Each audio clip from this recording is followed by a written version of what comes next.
I got to get my settings correct.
It's like I've got 6 people. One thumbs up. I'm looking for my chat, y'all. Just bear with me. And I got to plug my laptop in or it's going to cut out on me.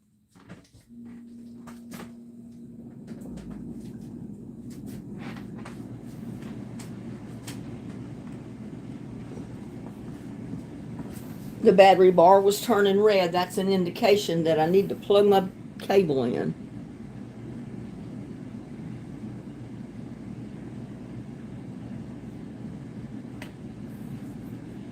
But like the title said, I got more gifts today. I couldn't wait to show them.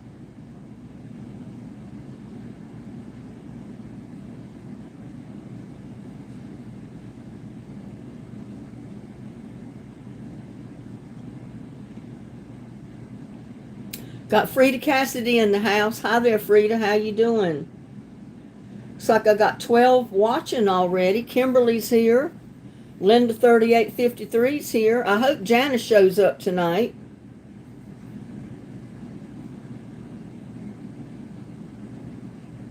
Maybe she will. I look a sight. I've been out in the yard.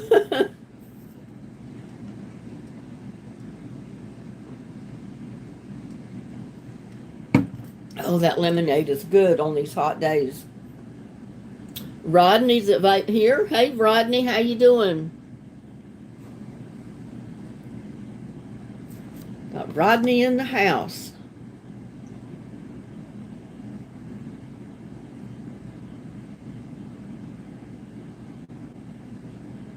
Well, you know, the other night when I was live to show what Pippentine and MT sent, Shannon and Mike, they sent me drill bits for a drill. And I can use them with the one I got, but guess what? They sent me something else. And I'll show that in a little bit. But I got 2 boxes that arrived that I can't wait to show. Kimberly said she's been fertilizing her flowers. Yeah, I need to put some compost on mine. Along with some Epsom salts and all the other good stuff. I got most of them done, not all of them. And there's Laura Stevenson's life. Hi there, how you doing, Laura? Got 14 in the house. 6 thumbs up. That's doing good. I only been live for 3 minutes.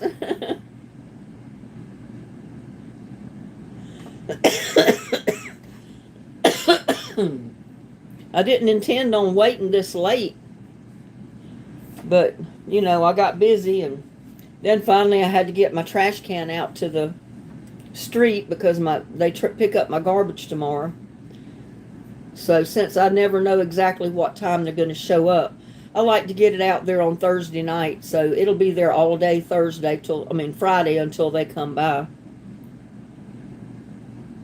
There you go. Hit the like. Hit the thumbs up.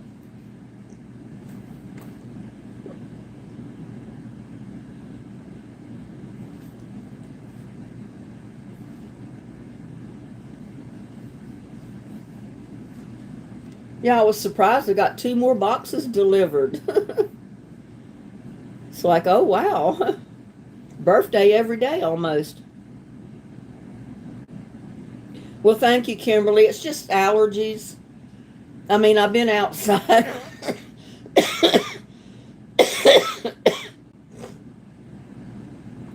I've been outside and I planted a few more seeds, so I've been mixing around in the dirt and breathing it. And stupid me, I never think to put a mask on until it's after the fact, and then of course it's too late.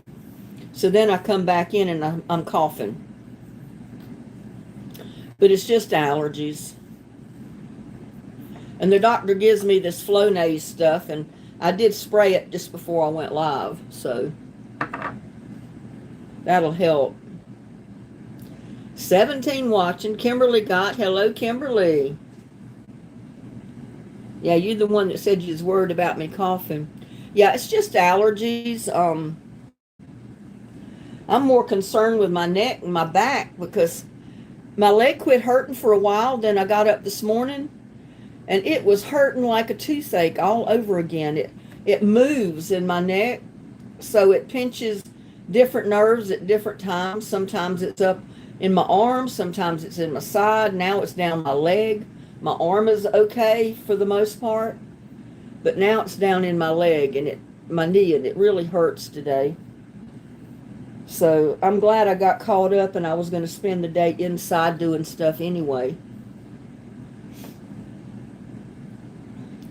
19 watching, look at that.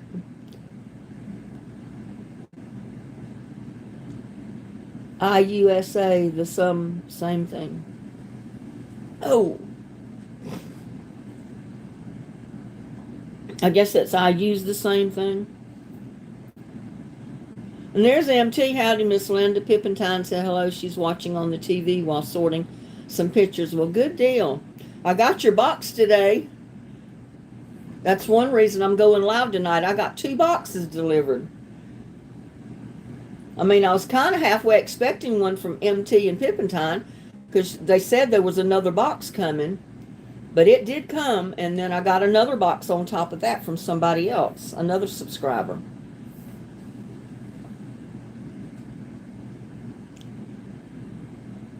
Yeah, I have arthritis, and it's not quite that bad yet, but it is making my hands stiff to the point where I can't close my fingers real good.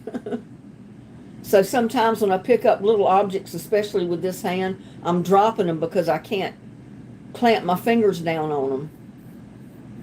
I forget that I can't hold to it in this hand. So I'm dropping stuff constantly. But my biggest pain is coming from my neck injury. It gets nerves pinched at different times in different parts of my body. And now it's back in my knee, and it hurts. I try to stand on it, and it feels like a knife stabbing in my knee.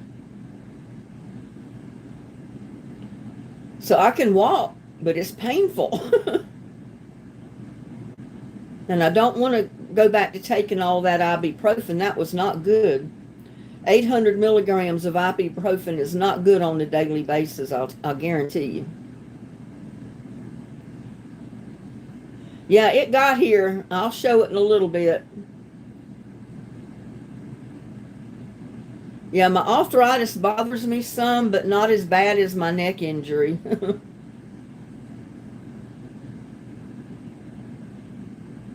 I mean, there's nothing wrong with my knee. It's just the pinched nerve in my neck that's affecting my knee.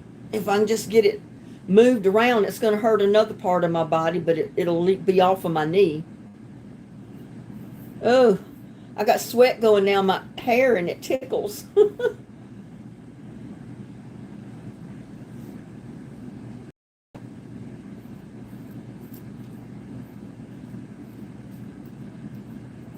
Help. Ice packs help. Okay, well, I'll try that. I know I usually use heat, icy hot. Sometimes I'll put ice packs on my neck. And that's probably what I'll do after the live is over. I'll get an ice pack and go sit in the recliner and find something to watch on the TV, YouTube or something. And just sit back and let it freeze my neck. Maybe it'll quit hurting my knee so I can walk properly. I've got so I don't want to wear a lot of my shoes because they've got higher heels, at least a 2-inch heel, and it's difficult to walk with a heel when your leg hurts, when you're not sure if it's going to hold your weight when you put your foot down. So I try to stick to sandals that are flat. And usually I could walk better with high heels, but the pain is so bad now that I don't dare put on a pair of high heels and try to walk. 25 watching. Way to go. 9 thumbs up. Yeah, I'll get over there in the recliner with the ice pack on my neck and find something good to watch on TV. It'll probably be some YouTube channel.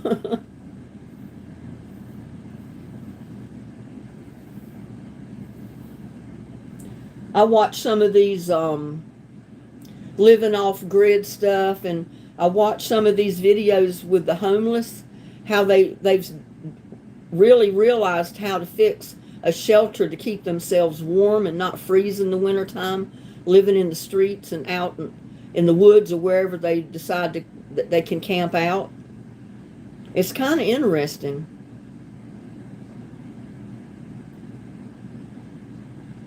So far, I've not had a problem with tomato worms. Last year, I only found 2 tomato worms. But it only takes 2. They can devour a whole plant overnight. I pulled them off the plants and threw them over out of the way, hoping they don't find their way back. They probably make good fishing bait. I'll have to remember that if I find one this summer. I'll put him in a jar and take him fishing with me, put him on my hook, see if the fish like him. I know fish love catawba worms, and they look about the same as a tomato worm. They're big, green, fat-looking worms, gross-looking.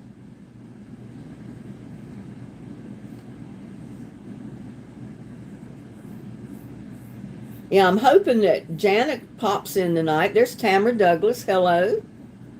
How's Tamara?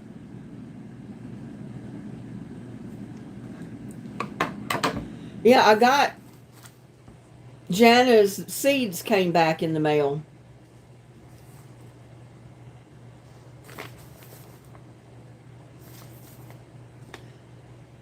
Return to sender, vacant. So the apartment or the cabin that she had to begin with must not be occupied right now. And I don't know if that letter went to the office or not, but it's returned to the sender, so it came back to me. So she never did send me her updated address. So I want to get her updated address if she comes in tonight. At least tell her to please send me your new address so I can send you these seeds. Well, good, Tamara. You're having a good day. Well, that's nice to hear.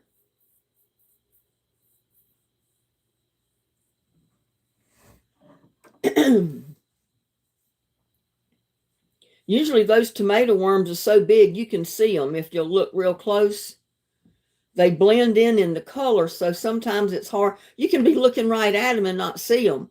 And then when you do finally see them, you feel like an idiot because they're right in front of you, and you feel like you're blind because you didn't even see that big fat worm. Yeah, but so far I've not had a real bad problem with them.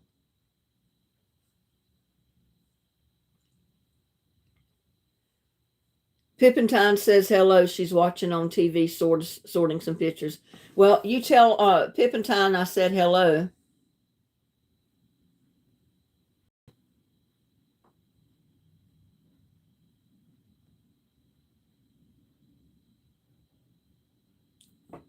My chat keeps jumping around.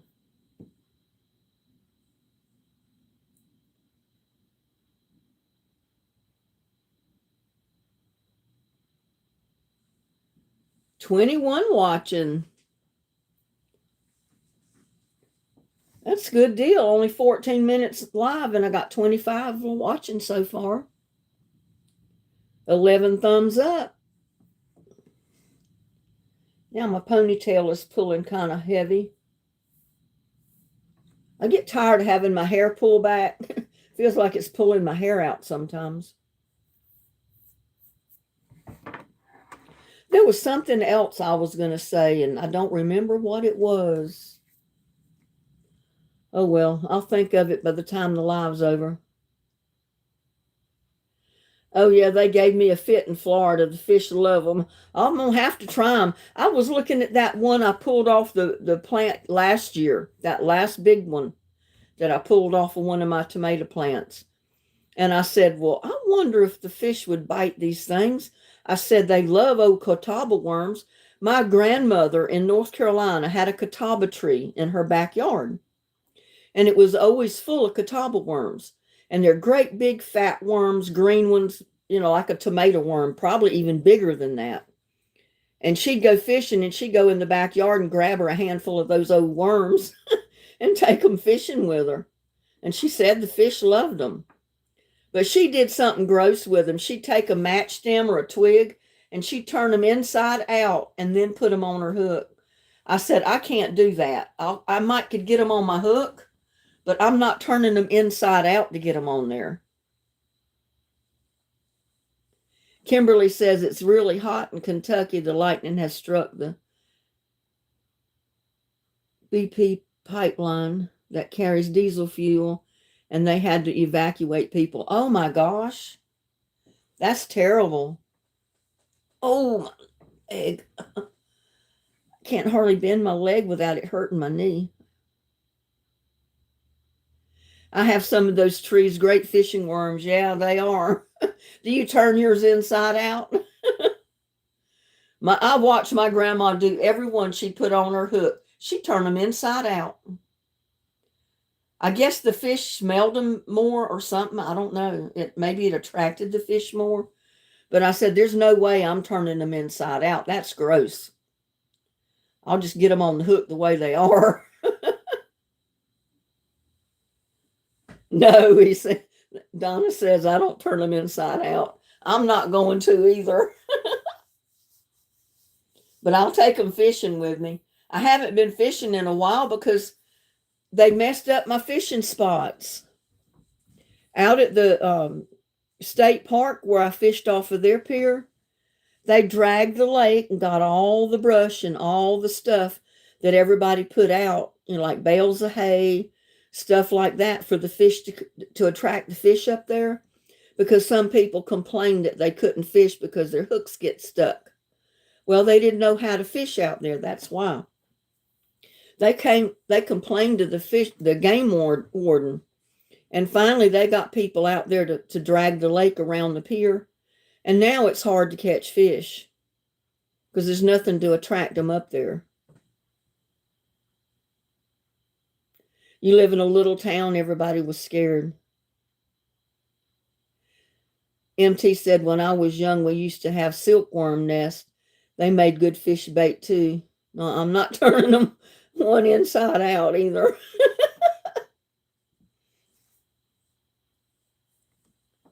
I guess turning them inside out made the fish attract to them more or something. I don't know, but I remember seeing my grandma do that, and I said, oh no, I can't do that.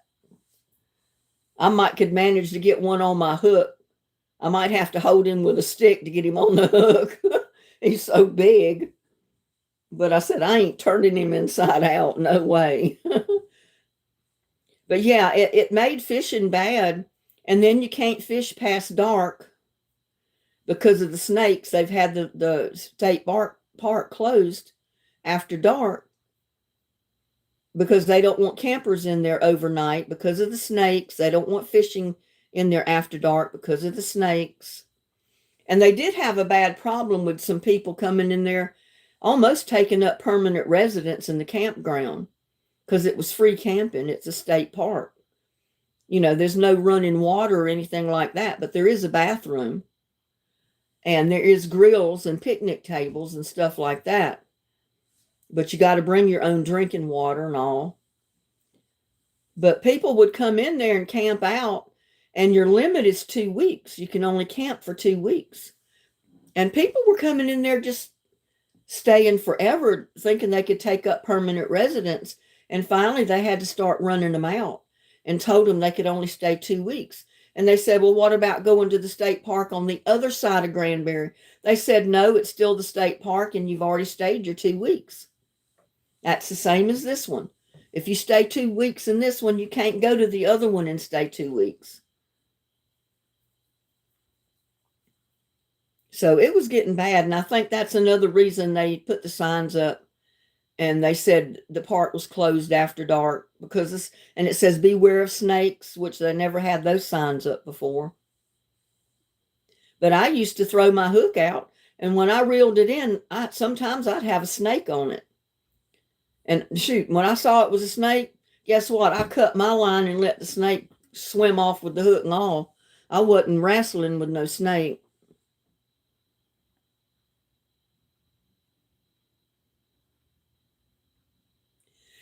I use a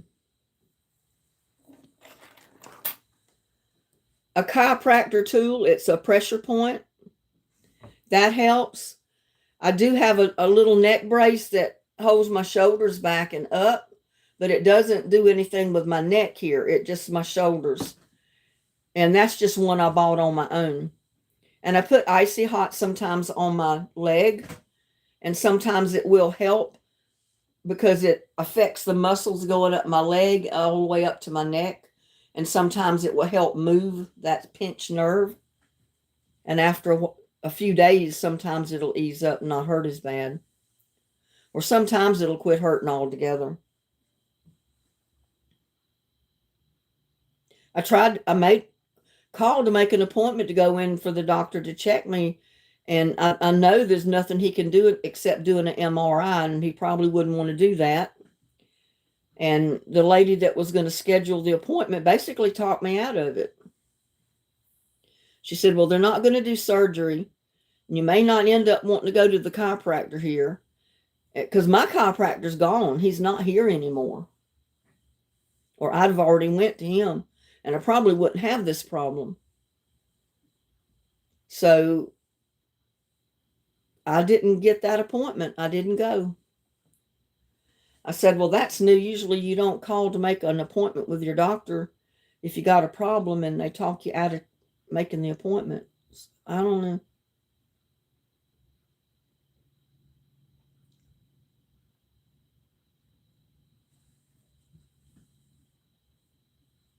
Yeah, these are the only things I've tried, is that one brace that kind of helps straighten up your spine, where your neck is, and my pressure point chiropractic tool, and icy hot.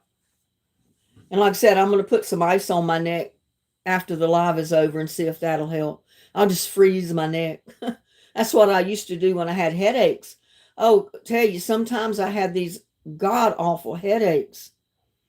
They felt like a migraine, but it wasn't a migraine. It was from pinched nerves in my neck, in my head. And it gave me the worst headache. It hurt so bad you were on the verge of throwing up. And my chiropractor told me, he said, yeah, it's like a migraine, but he said, yours is caused from your spine, that pinched nerve. It's not a migraine. And the only thing that would help is to get an ice pack and put it on my neck and just lay back on it in the recliner, or lay down in the bed and lay down with that ice pack on my neck. And every time it started warming up a little bit, switch and put another ice pack on there. Sometimes I laid on that ice pack for 2 or 3 hours. But as soon as it got cold enough and froze, guess what? My head quit hurting just like that.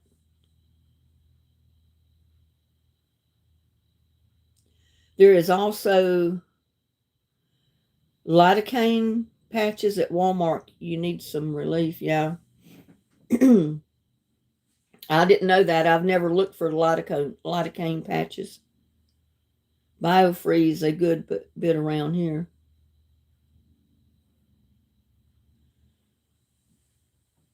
I don't think I've ever used Biofreeze either. But the Icy Hot is really good, or Bengay is good too. Icy Hot has a decent smell. You don't mind people smelling it on you after you put it on. And it works. I mean, I can feel the back of my neck starting to burn right after I rub it on the back of my neck.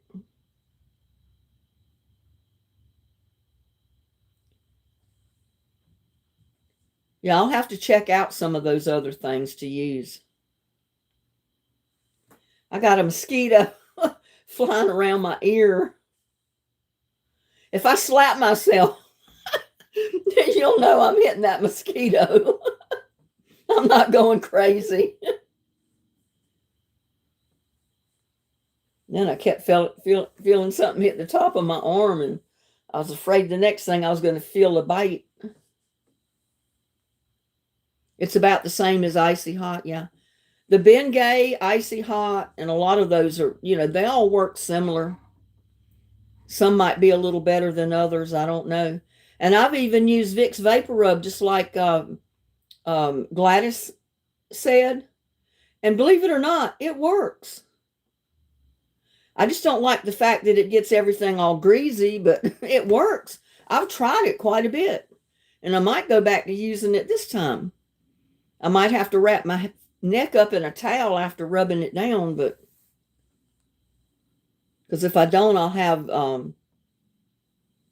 Vicks Vapor Rub all over my pillowcase and everywhere else.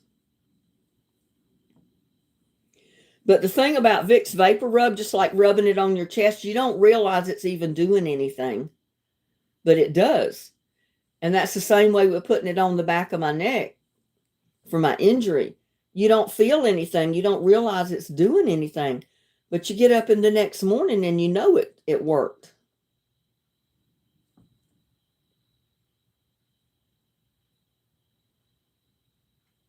Both were prescription, but they're over the counter now. Yeah, that's been my problem with my prescriptions, like my eye drops for allergies since I had my eye surgery. I used to get Pataday, and it sells for like $22 for just a little bitty bottle. And I used to get it when I first started by prescription, so the insurance paid for it. Not long after I started using it, and that's what the doctor gave me to use, a prescription of. They quit paying for it because it's sold over the counter. And your insurance won't pay for anything that's sold over the counter. So that's why I switched. And I asked the druggist what was the next best thing to Pataday, but maybe a few dollars cheaper. And he told me Zaditor. So that's what I'm getting now. And it's like 12 something for this little bottle, where Pataday was like $22, $23 for a little bottle like that. So lidocaine, yes, it works. Well, I'll have to give that a try. Vicks is a good old standby. Yep. Those old remedies, I'll tell you, that they work wonders. They're good for so many things other than a congested chest, I'll tell you. I used to put it on my kids' chest and my own chest when I had congestion or bronchitis or anything like that. And it works great. Well, I got to show the first box. And this is not MT and Pippentine or MT and Pippentine's box. This is another box from a subscriber.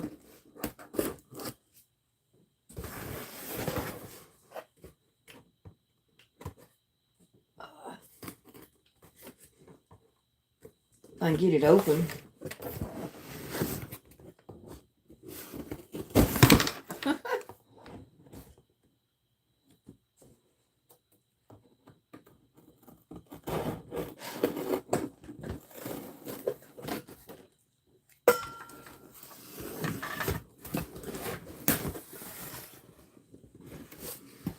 Let me back this chair up a little bit if I can. Then I have to get this down in my lap, I guess.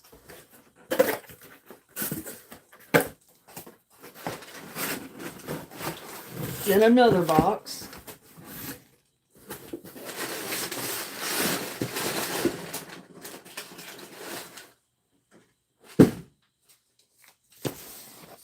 And it's got papers with it too. Okay, he says, a gift for you. Enjoy your gift, Linda, since some people think I only send people gifts so they'll mention my name on YouTube. Please don't tell anyone who my gifts are from. I just want to see your expression when you open them. From so-and-so. So I can't tell you who sent it.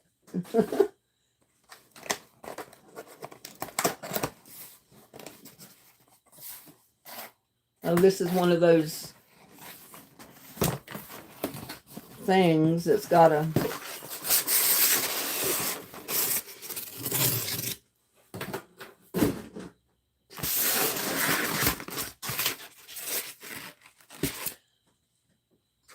Oh my goodness gracious.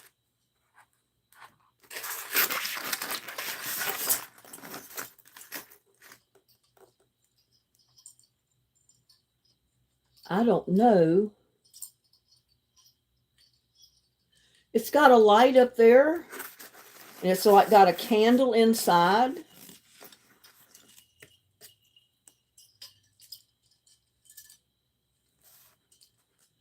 But I don't know where this goes. Wait a minute. I didn't realize I had it upside down.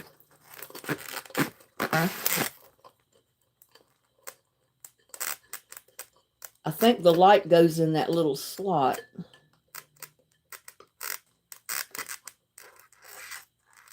Yeah.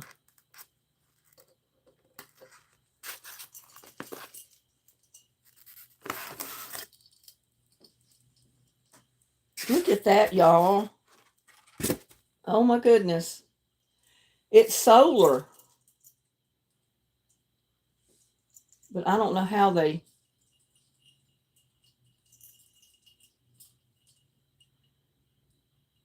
They got the chains twisted up here. There. It's got a little light here, and then it's got a light up there. And it's solar, so it has to be hung in the sun. So let me hold it back here a ways so you can see.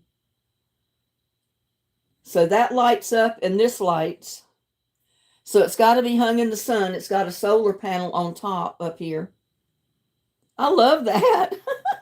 I don't know where I'm going to hang it right now, but I love it. That'd look beautiful on that arbor out there, but I can't hang everything on the arbor, can I? I'll figure somewhere to hang it. I just don't know where yet. But that is so pretty. Thank you so much, anonymous subscriber. I love it. We'll put this out of the way over here somewhere.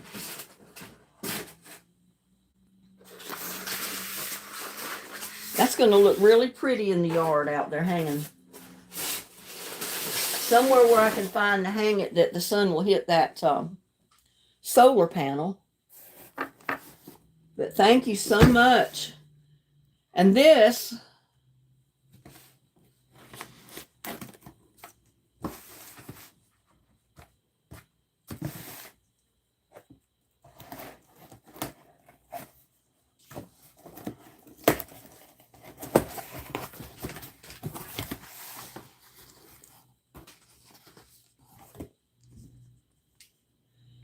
A gift for you. My impact driver makes projects so much easier, so we thought maybe it'd do the same for you. MT and Pippentine. Mike and Sharon. Thank you so much. Let me get it out. This little box is heavy.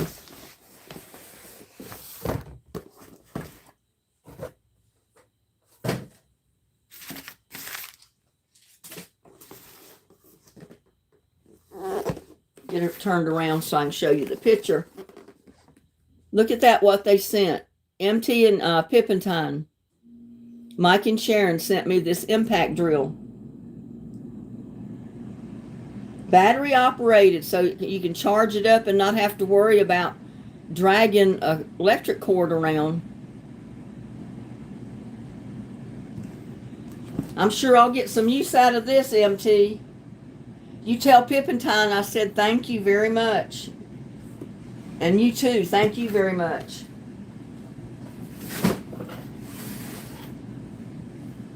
It's like Christmas in May, or my birthday came 2 or 3 times in May.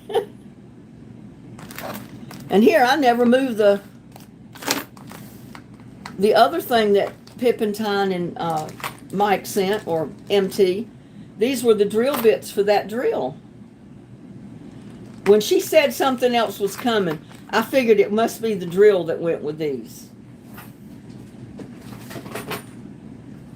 But thank you so much. I'm sure I will get a lot of use out of those. I'm always looking for a different size drill bit, either for drilling or for putting screws in. I know, isn't that light beautiful? I've just got to think real hard where to put that. I got to find some place where the sun's going to hit the top of it. Can't hang it under a tree because then the solar panel won't be seen from the sun, I don't think. I'll come up with somewhere to hang it. Oh, I feel so good. 48 watching. I've been live 35 minutes. Those are some wonderful gifts, y'all. That beautiful solar light, globe light, and then the wonderful impact drill and drill bits, and for drilling and for, just using the screwdriver part of it. I can't believe it.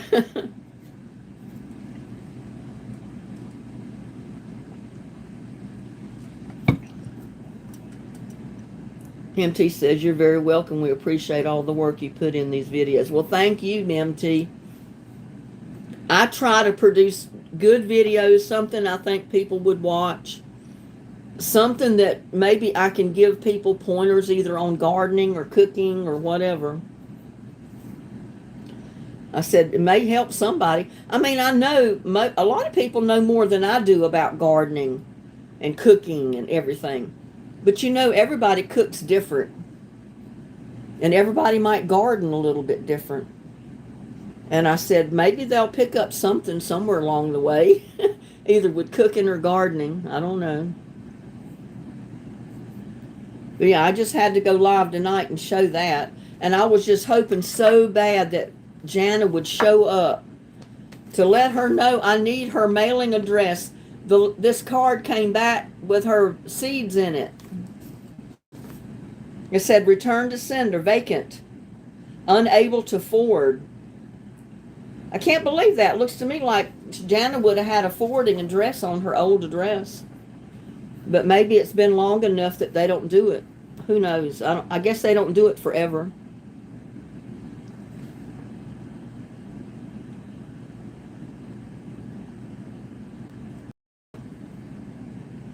You enjoy both gardening and cooking. Well, that's good to hear.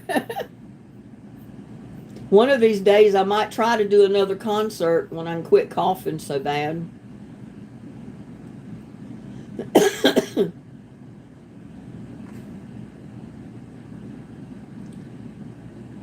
Yeah, I'm sure I will. I'll get a lot of use out of that drill. That impact drill. Battery operated. I don't have to worry about carrying the cord around.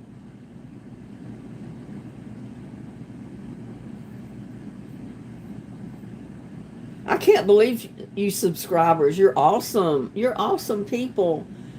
MT and Pippentine and my anonymous subscriber and everybody else that has sent me so many gifts. I appreciate it so much.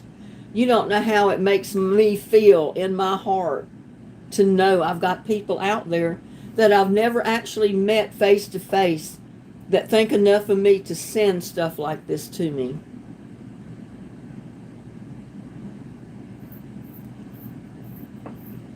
Yeah, Craftman's good.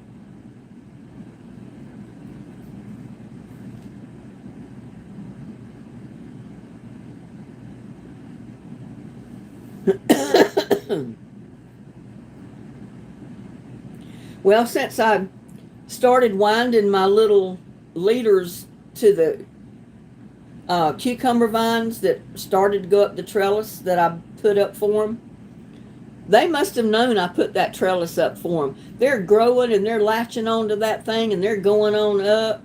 They're having a good time.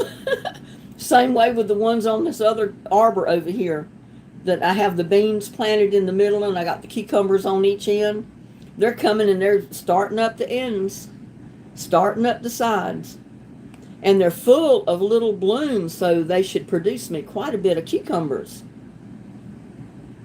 I planted straight eights, munchers, and then I ordered these Diva, D-I-V-A, cucumber seeds. They claim these cucumber seeds do not have to be pollinated by bees or anything. They pollinate themselves, and they are prolific for producing cucumbers. So I'm hoping to have cucumbers going out my ears, you know. I don't know if that was the kind I planted years ago that I had so many cucumbers I didn't know what to do with all of them. And I had so many zucchini and squash I didn't know what to do with all of them. But I don't remember the name of the seeds of those cucumbers that I planted. But I had a lot of cucumbers. And I had a little dead tree right in the middle of the garden. And guess what? My cucumber vine and my cantaloupe vine started going up the tree trunk.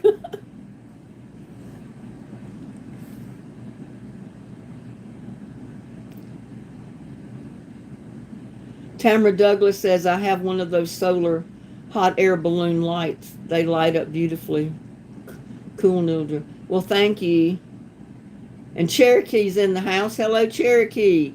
Cherokee loves cucumbers. I do too when they're right off the vine. I can't hardly eat the ones out of the store. They got that wax stuff on the outside, and half the time they're mushy when you buy them. They're not good and firm like they just came off the vine.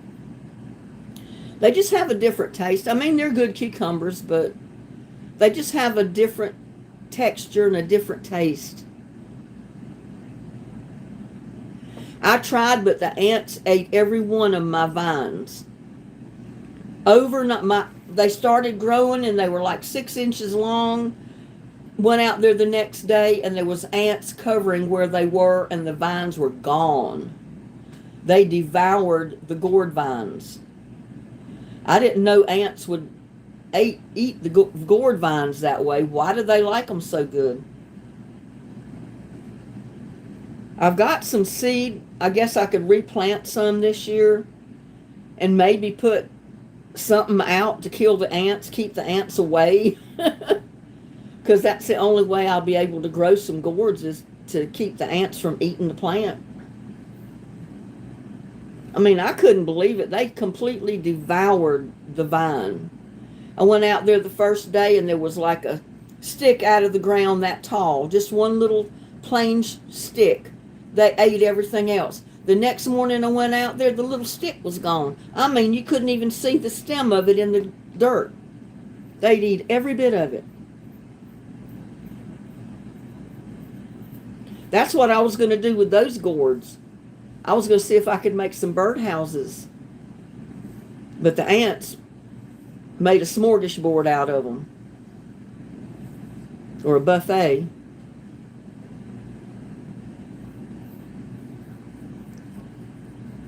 I can try them again and just put them in a different place and maybe put some ant granules around the top of the dirt around where I plant the seed. That might help keep them away. I might try that. I'll have to find my gourd seed though.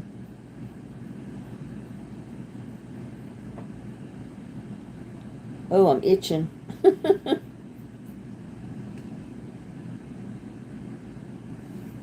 Yeah, I thought I could maybe grow some of those gourds and make pretty little bird houses out of them and paint them and fix them real pretty and maybe do a video. The ants had their own idea of what they wanted to do with them. MT said, I didn't know they'd eat them either. We got 2 vines trying to make a go of it. I'll have to watch out for the ants. Well, they might not eat them after they get, big and kind of tough. But when mine were about that long coming out of the ground, the ants devoured them. And I know it was ants because when I went out there, the ground was covered with ants where the vines were and the little sticks sticking up. And like I said, the next morning I went out there and the little stick was gone. I even ate that too. Have you ever heard of the old saying that young women can't go into your garden? The plants will die. No, never heard of that. My granddaughter used to go in my garden when I planted in the ground years ago, when I had so many zucchini and squash and cucumbers. I was giving them away. I was pickling squash and cucumbers because I had so many. I had so many squash, I didn't know what to do with them, so I was pickling them. Zucchini and squash, I was making pickles out of. And I'm telling you, those zucchini were that long and they were just as tender as they could be, that big around. And some of my cucumbers were like a foot long. My son, he saw my granddaughter come out of the garden toward the patio where he was sitting with a whole armful of big zucchini and cucumbers. And he said, Alexander, where are you getting that from? Grandma's garden. And she dumped her armful down on the patio and went running back to the garden to get more. She went back with a second load and dumped them in front of him. And he just laughed. He said, where are you getting all that? And she said, I told you, out of Grandma's garden. She was only maybe 4 or 5 years old. And that was the year I had the giant sunflowers. I think those things stood 12 feet tall, and the sunflower was that big around. The big giant sunflowers. And I haven't planted any that big since. But she had a fit when she saw those sunflowers. I want it, I want it, I want it, she said. So I said, well, I'll cut one of them and you can take it home. And I told her mom, I said, y'all can get the seeds out of it and roast the sunflower seeds and you'll have the seeds to eat. But I don't know what they did with them. But she took that sunflower home with her. And she's so funny. She was so little. She put it up in front of her to carry it and it almost hit her. She could have hid behind it. And there's handcrafts by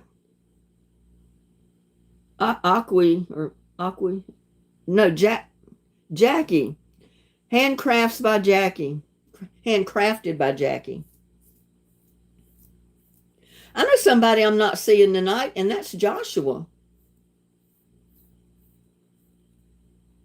Sandra McCormick's here. I just showed a hot air balloon solar light that anonymous subscriber sent. I showed the impact drill that Pippentine and MT sent. I'll show it again because I know some of you that have come in late didn't see it.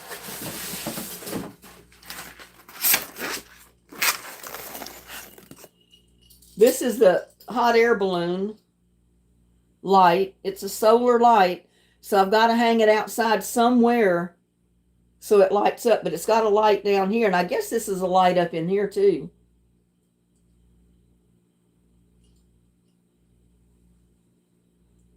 But isn't that awesome?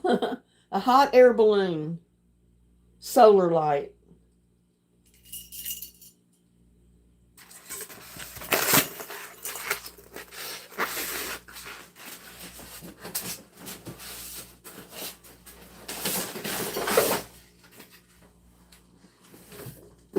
And there is the Craftsman impact drill that MT and Pippentine sent. Mike and Sharon. Or Shannon. You know, the drill bits and the little screwdriver bits come first. And Pippentine said, well, there's something else coming. She said, I thought they'd all come at the same time, but the drill just came.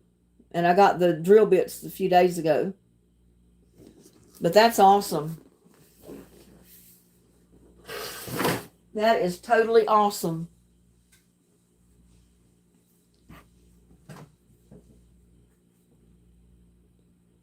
It is, yeah. I don't know that I've seen a hot air balloon one before. I may have seen it and didn't even notice that it was a hot air balloon. I can't wait to see it lit up.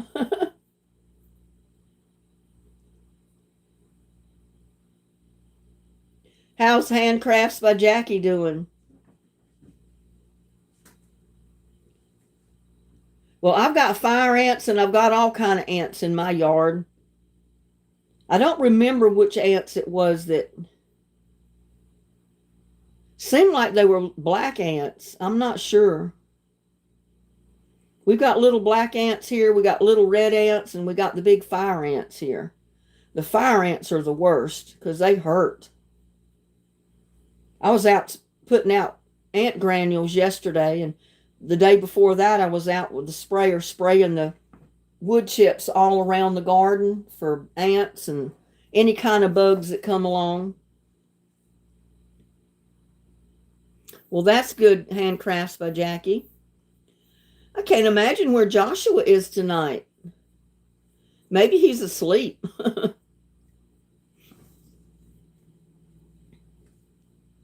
And I thought maybe more people would be available if I waited till after dinner. Because some people are out doing stuff before their dinner time. But usually if after dinner, they're relaxing. They're sitting around watching movies or just doing stuff at home. So I figured I'd have more of a turnout to wait this late. Or not this late. I was going to go live about 7 or 8, not 9. Because it's what? 10 minutes to 10 right now. We've been live for almost an hour. But I do appreciate it, MT. You and Pippin Time are the best in the world. Sending me stuff off and on all the time. I use that little cup from time to time. I don't use it all the time because people like the fact that I use my little glass jar with the handle. It looks old-timey. But I do use that little cup that you sent too. I like that. You've probably seen it in a video or two. And that candy, the box of candy you sent last year, oh, that was so good. My weakness is chocolate, and they sent me a box of chocolate, y'all.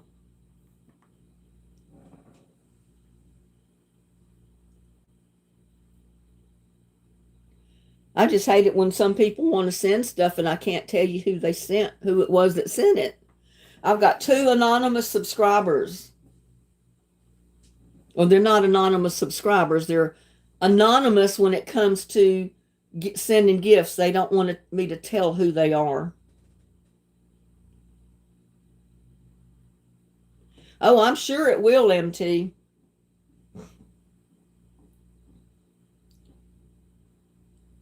Now I've got two little, 2 small battery operated drills. I've got my electric drill, and now I got this impact drill that's battery charged. So I think I'm set with drills for a while. I think I can get my screws in and get my holes drilled now. Yeah, I'd like to have some right this minute, but I'm not going to the store to get any because I'd sit down and eat every bit I brought home. Yeah, I took one look at that box of chocolate that they sent me last year, and I thought to myself, oh my God, I'm going to eat every bit of this. Not at one time, but there's not a bit of that chocolate going to waste.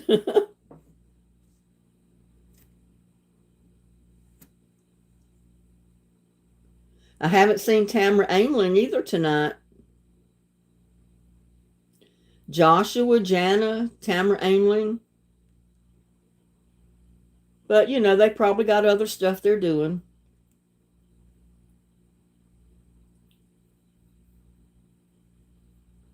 But I would love to get Jana's new address so I can send her her seeds. Because she told me she had put a little garden in her backyard. She's got a real small backyard, but she said it's big enough to put a small garden in. So she was going to put a garden in.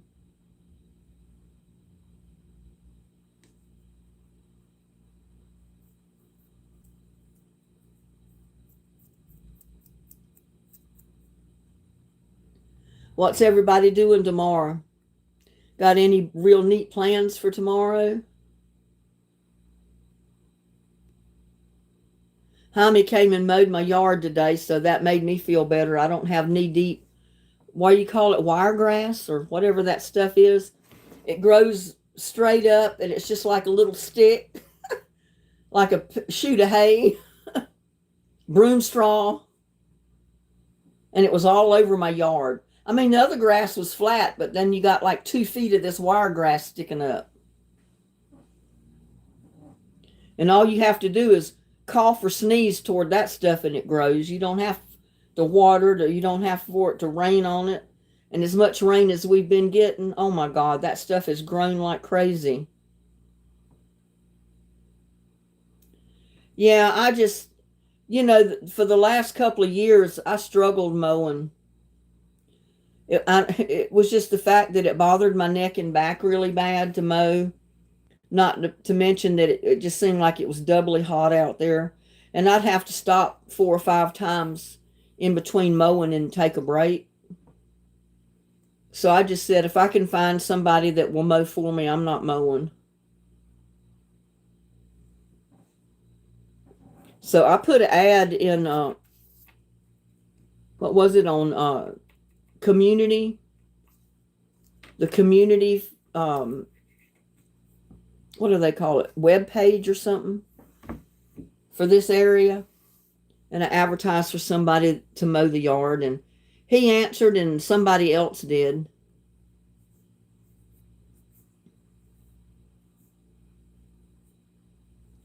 Well, he mows and then he weed eats right after. But my yard, it's pretty good size, but it's not thick with grass. Y'all know that. It was mostly that stone, what was it, stringy stone crop, that little yellow flower. And it don't even grow 6 inches tall, so you don't even have to mow that. But that wiregrass looked terrible out there. So that's what he mostly mowed, was wiregrass, because it was sticking up all over the yard. So basically all he had to do is push the mower around the yard, and it was done. It's not a hard yard to mow, that's for sure. It's not like the grass is so thick your lawnmower is going to stall on you. It's not like the grass is so thick it's hard to push the mower through it. You don't have to worry about that with my yard. You're going to be working in the garden tomorrow, handcrafted by Jackie. I'll probably end up doing something out there. I've tried to pot up some little bell pepper seed or pepper plants. They just come up. So I put them in bigger pots and left them in the greenhouse. Because every time I bring them out, the little bitty ones, I get bugs eating my plants. I mean, the whole plant disappears. And I don't know if it's those little tumble bugs, as they call them, beetle bugs. If they find a little tender shoot, like a little pepper plant just coming up, they'll eat it. They'll devour it.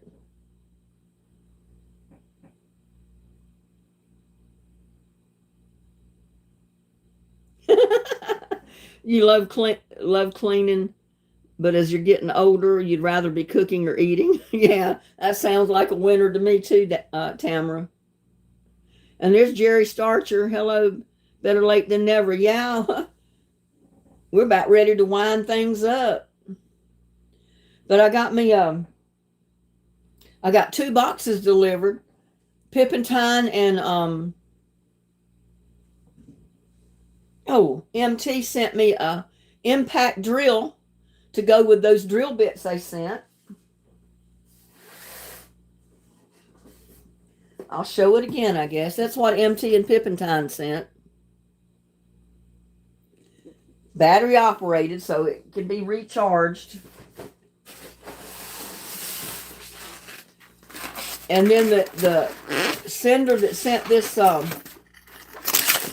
solar balloon light, they wanted to stay anonymous, but I think that is beautiful. It's got a light at the bottom, and it's got, I guess that's a light up there. I can't wait to get it outside and have it light up to see how it looks. But the solar panel is up there on the top. So it's got to be hung somewhere where that solar panel will have the sun hit it.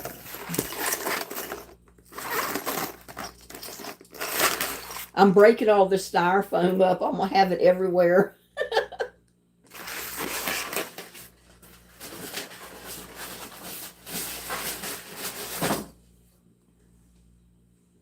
Yeah, that's going to look good in the yard as soon as I can figure out where I'm going to hang it. Or figure out the best place to hang it. Yeah, we're still missing Joshua and Tamara Aimling. And Joshua didn't show up tonight. He's usually about the first one to pop in. But like I said, he may be sleeping already. Who knows? But I said I feel like it was Christmas or my birthday all over again.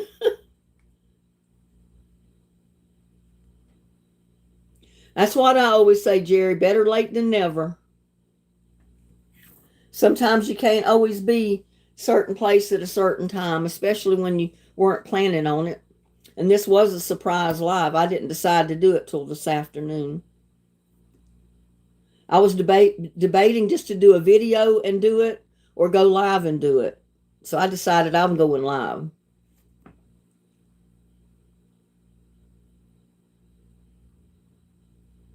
Okay, there's somebody. Donna Placetia just came in. Yeah, that's what I said. I've got blessings upon blessings from all my subscribers. Makes me feel so good that people care. You know, a lot of people wouldn't care to even watch my videos, much less send me items like that. So I feel fortunate that I've got the subscribers that I do. Because I've got a bunch of good people on my subscriber list, I'll tell you. And Jerry's one of them.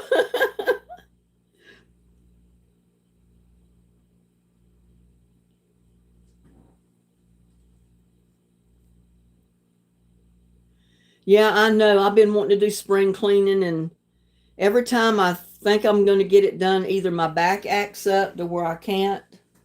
You know, I'm in pain, so I can't do much. And being inside today, I did get a cooking video done, a short one. I got a couple of things done. And then, like I said, I managed to walk through out at the garden and plant some Hungarian hot pepper seed and some other hot pepper seed. Because my jalapenos just did not come up. I mean, I had 4 or 5 little plants that came up from the seed. And I'm not sure they're going to make it.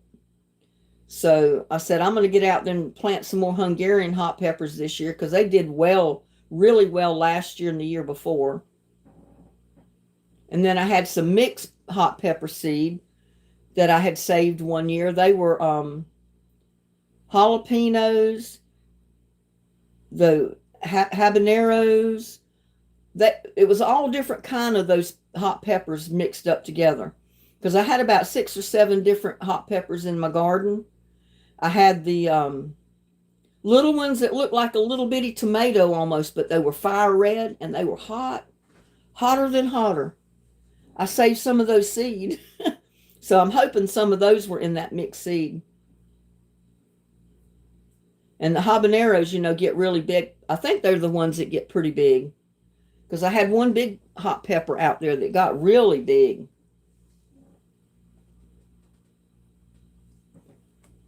I don't have any problem with my neighbors, Kimberly. I don't even know my neighbors. I've not met them. I mean, I did meet the ones next door here that's beside me back several months ago when they first moved in. But I don't see them. I mean, I don't see them to talk to them. I went over there one day and was doing something in the yard in my lot over there close to them, I think with the fence. And she came out with her little boy. I started talking with her. Then her husband poked his head out the front door, and she told him to come on out, and she introduced me to him. And that's it. I haven't talked to him since, and that's been months ago.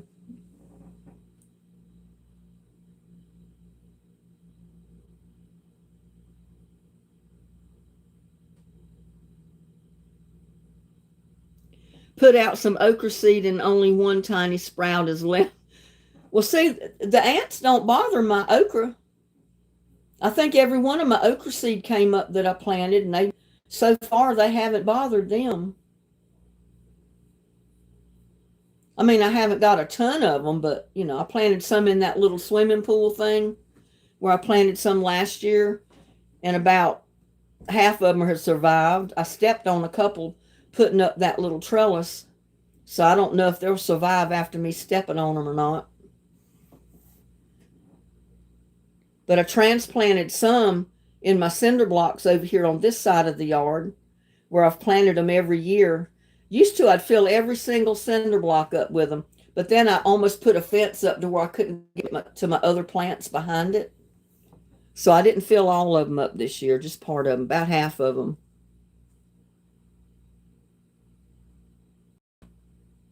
Yeah, I like the habanero. They're a pretty pepper. And I think they're the huge peppers. I think that's the one that grew so big.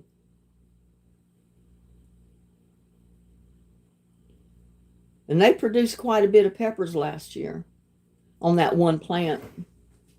But there was one year I had jalapenos going out my ears. I had so many jalapeno plants, and they were producing so many jalapenos. That was the year I made so much cowboy candy, cowboy relish, and all that out of the jalapenos. And then last year, I only had one or two jalapeno plants with some other hot peppers, and I made some pepper jelly, I think, out of them. And I literally went to the store and bought some jalapenos to use with my canning. So I was hoping I'd get more jalapenos planted this year, but I got to get me some more seed. I don't have any more jalapeno seed.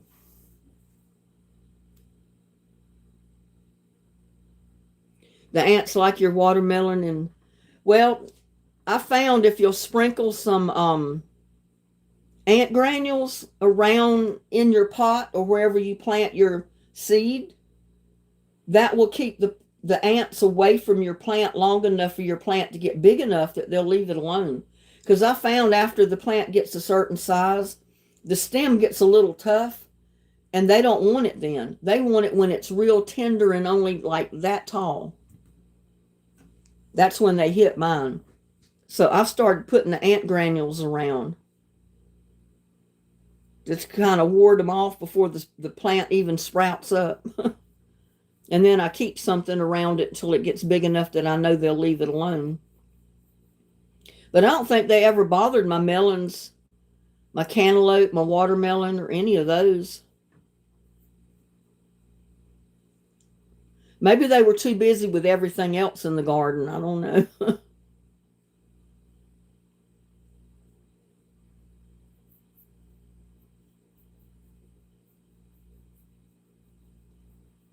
I haven't planted quite as much different things this year. In fact, I just planted, I think, 2 pots of the scallop white squash this evening. So we'll see if they come up and do anything. Because I've already got the zucchini and the yellow squash on that side of the yard. I haven't planted any pumpkins because they didn't do nothing last year. The vine grew, but it didn't produce anything. And my winter squash and butternut squash and all that hardly didn't do anything. So I haven't planted any this year. But this is the month. May is the month that you should be planting those melons if you're going to plant any. You can replant squash, zucchini, any of the squashes. Like I said, the winter squash, the butternut squash, any of those this month. And I've kind of started succession planting. When my zucchini and my squash seem like they're, teetering out, I'm going to replant some more seed. I've already got watermelon vines coming up in my zucchini pots already. I think I planted watermelon vines in 2 of the different one yellow squash pot and one zucchini, because it looked like the zucchini and the yellow squash in those particular pots were drowning. We were getting so much rain. And I started adding more dirt in there, and they started coming back to life, and my watermelon started growing too. But I said it should be okay because the watermelon vines are going to grow out of that tote, and they're going to end up on the ground somewhere. Unless I can trellis them up. I'm not sure I've got anything I can trellis a watermelon on, even though they're only going to get that big. Now the Charleston Gray got kind of big, but the what was the Crimson? They only got about that big around. You know, they were little watermelons, but they were good. They were really sweet. Just discovered your channel recently and have been binge watching. So cool to catch you live. Well, great deal, Rob Vasquez. Welcome to my channel. We're about to run the wind the live down. We've been live for an hour and 11 minutes. I come live to show the gifts that people sent. You'll have to do a rewatch of the live to see what I showed everybody, because I've already showed it 2 or 3 times. You have huge daisy plants here. I haven't got any daisies. I think I planted some daisies and some pansies. Not pansies, but some other kind of really pretty flower, but they never did anything. And I planted nasturtium from seed in that little grow box that's got the tiers, you know. I've got the blue flower planted in the top. The balloon flower is what it was. In the top, and I got a bunch of those came up. And I replanted small marigold seeds in that second one. And since I replanted the seed, I've got a whole row of something coming up. But I'll tell you what, it don't look like marigold seed. I don't know what it is. I'm going to have to take a picture of it and put it in the plant identifier and see what it is. Because I think it was another one of those packages I got at the Dollar Tree. It was like 3 or 4 packages for $1. And you know, I planted dill, what was supposed to be dill, and it looks like lettuce. I think it's lettuce. It's not dill. And now this other package is supposed to be marigolds, small marigolds, and they've all come up, but it's not marigolds. I don't know what it is. My blueberries are amazing. Oh, I wish I could have blueberries. I planted 2 blueberry bushes one year, but they died. I don't know what I was doing wrong. I don't know if my soil wasn't just right for them or what. I know your soil has to be just right for blueberries. I don't know if it's got to be really acidic or not acidic. I don't remember which way it goes, but they didn't like my dirt.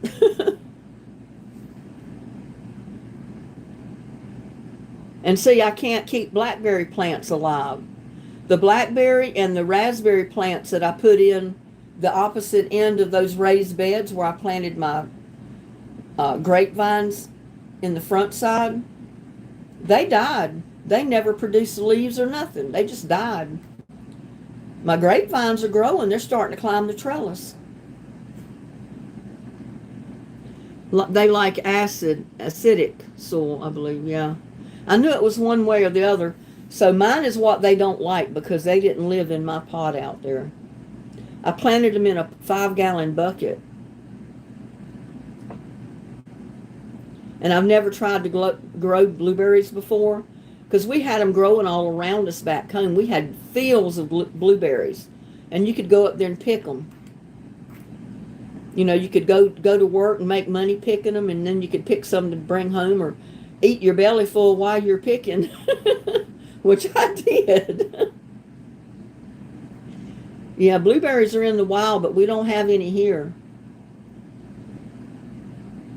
Seems like pine straw. And see, I don't have pine straw either.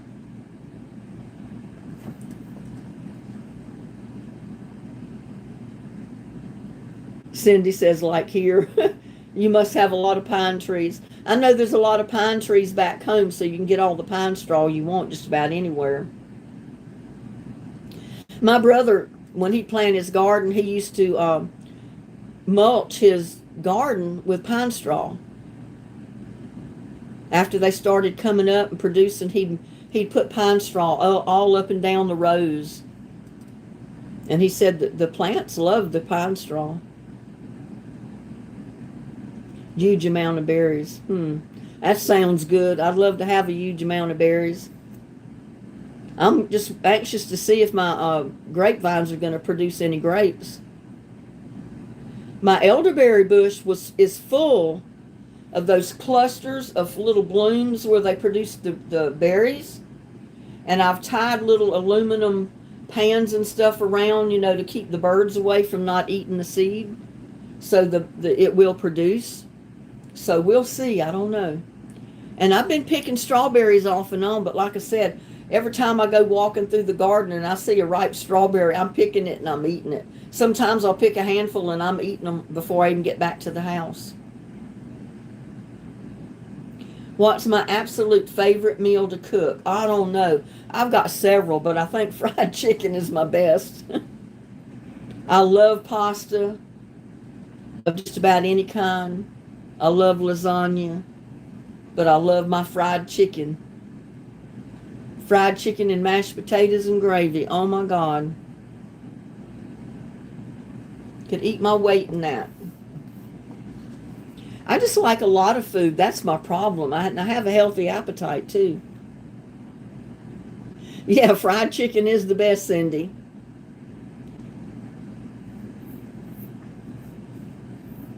And I love greens, and I've got greens in the freezer I need to take out and defrost and eat them up. I'm probably not going to have quite as many greens growing in the garden this year. Maybe, we'll see. I've planted kale. I've planted, what is that other? Can't remember. I've got tree collards growing. I got 4 good-sized tree collards. And I got one started for my son. If it keeps on like it's going, it's going to be a pretty tree. But it's just little and it's just starting to put out new leaves on it because I had to root it. Yeah, I love fried okra. Oh my God. Fried okra goes right along with my fried chicken, y'all. Yeah, and I've not gotten around to repotting my mints either. I've got peppermint in the half barrel out here on the patio, one with the big tall sunflower growing out of it. And I want to repot that whole thing. I need to dump it out, separate the peppermint, and just put a piece or 2 back in there because I know it's root bound. I know that whole half barrel is full of roots. And that's what stunts its growth. And I need to separate it, put it in more different pots, repot that one. And that's what I basically need to do to all my peppermint pots. But the way my back has been acting up in my neck, I haven't gotten around to doing it.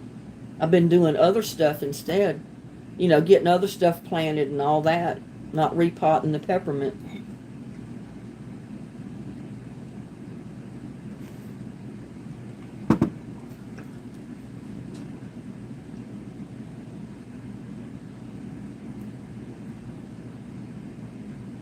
Any suggestions for an easy mango papaya salsa? Would love for seafood and dipping. I don't know. I don't grow papayas or mangoes. When I do get them, I go buy them. And I don't think I've ever made salsa out of them. I might have to try that. Because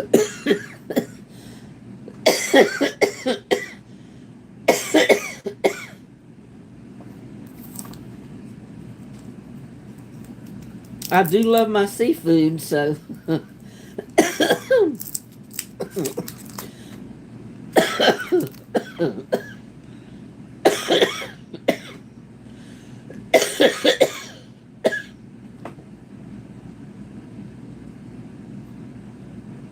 Yeah, I'll have to check those out. I'll see if I can come up with a good recipe and see what I need for it the next time I go to the store.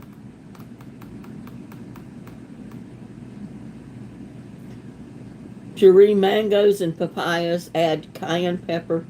Mix up to flavor of your spice that would you like, and add to whatever you wish to add it to. It's really good that way. Wow, huh? Sounds easy enough.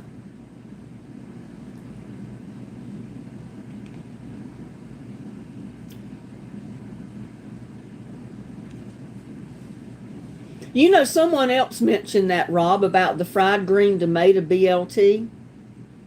I've never tried it, but I'm going to have to try it. I mean, I love fried green tomatoes, but I've never thought to put them on a BLT. But I think I'm going to try that one time.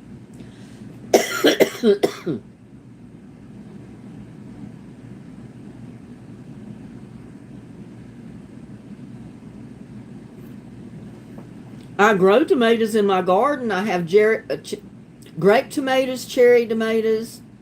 I've planted Roma tomatoes, beefsteak tomatoes, determinate tomatoes, and they're putting out tomatoes right now. They're not big or ripe yet. But I've been eating handfuls of little cherry tomatoes. I've got a bowl full over here now. Oh, if I can get up to get it.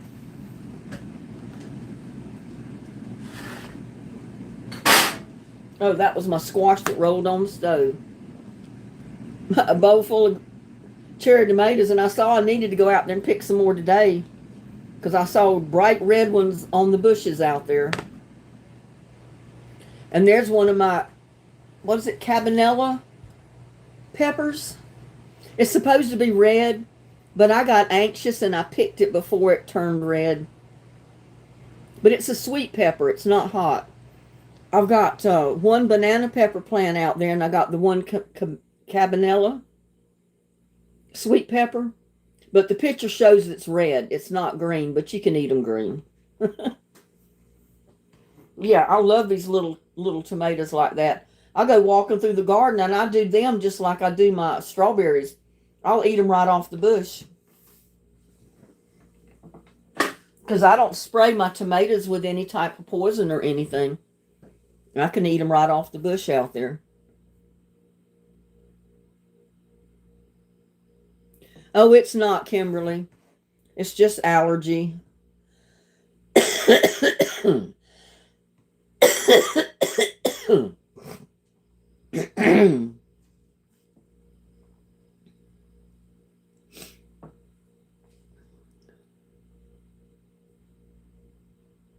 That air duct come on, and I was sitting back away from the table, so it was blowing the air up in my face.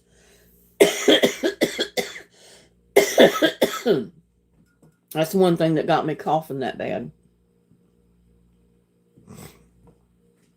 But these little cherry tomatoes are amazing. They live all summer out here in this heat, and they pretty much produce tomatoes all summer. I mean, right on up to the first frost. And I usually leave my other tomato plants. I'll like the determinate tomatoes, the Roma tomatoes, they'll put out a yield of tomatoes. And then they kind of quit producing through the hottest months. But then as soon as it starts cooling off at the end of the summer, they'll start producing again. And at the end of the summer, those cherry and grape tomatoes go crazy. I mean, I couldn't eat them fast enough. I did can some last year. I made salsa out of some and canned it. I made pasta sauce and canned it. And then I even canned plain tomatoes. And finally, I was throwing them in bags and putting them in the freezer. Because it was so hot, I didn't want to keep heating the kitchen up. But that's a nice problem to have, you know. I have cucumbers, mammoth jalapenos, bell peppers, serrano peppers. Yeah, I had serrano peppers planted last year as well.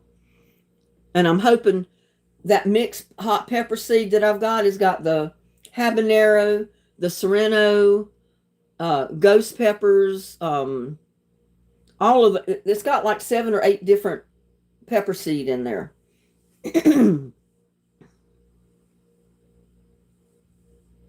Yeah, I'll go out there if it's early in the morning. That's breakfast. I'm eating strawberries and grape tomatoes and cherry tomatoes.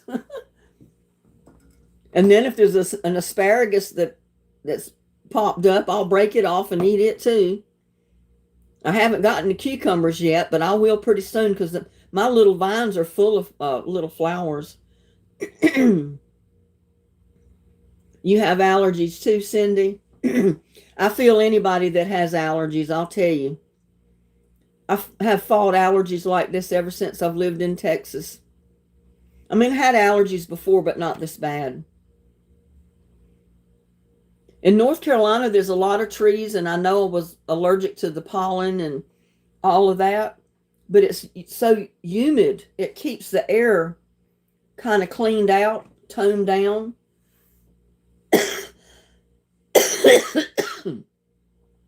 So there's not so much in the air that you're breathing all the time. I mean, it's so humid where I'm from in North Carolina that most of the time when you walk out your front door, it feels like you've walked in a hot steam bath and you're breathing the steam from the bath. That's how thick the moisture is in the air. So it keeps all that pollen and dust out of the air. It keeps it on the ground. Yeah, I can't wait to have some cucumbers. Yeah, I've got herbs. I've got rosemary, English thyme, dill. What is the other thing I've got? There's another herb and I can't remember the name. But I've got herbs planted in, what is it? 6 buckets out here that I made that planter out of, the Lowe's buckets. That's full of herbs. There's a different herb in each bucket. And then I've got, basil is in one. And I may have 1 or 2 little plants that survived in there. I don't know. I had a whole clump of the seeds that sprouted and came up. And it's down to like 4 or 5. So I don't know if any of them are going to survive. I broke down the other day and bought a basil plant. And it's out where I had it last year. It's not in one of the buckets up there. But I'm going to leave the little sprouts. I'm going to give it every chance to go ahead and, grow and produce a plant. But that happens to me every year. I don't know what the problem is. They'll come up, whole bunches of them just sprout, look like they're going to grow and produce tons of little plants. And then they start withering away. And I end up with 4 or 5. And then finally there's none. And they're really too little to transplant. They're not even an inch high already.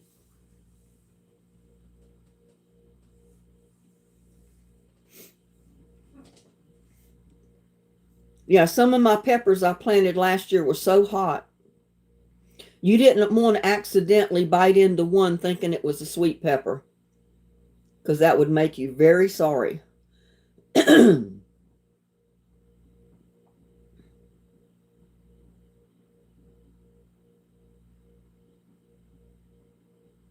Well, the peppers, the hot peppers, they love the heat.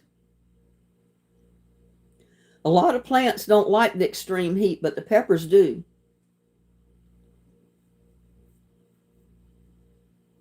So you can plant hot peppers just about any time in the heat. They'll grow. And you don't have to worry about the bugs or the ants because they don't eat those hot pepper plants. They pretty much stay away from them.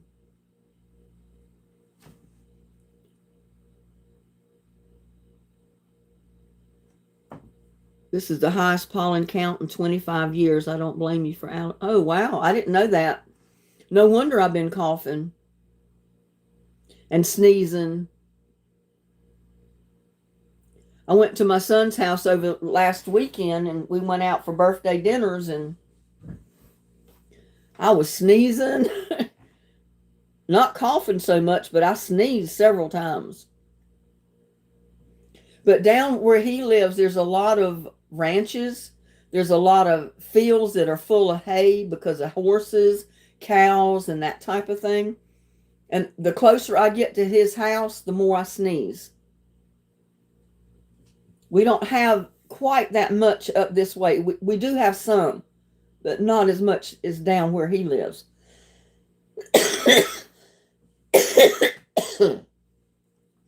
And they have cornfields down there too. They had tons and tons of cornfields.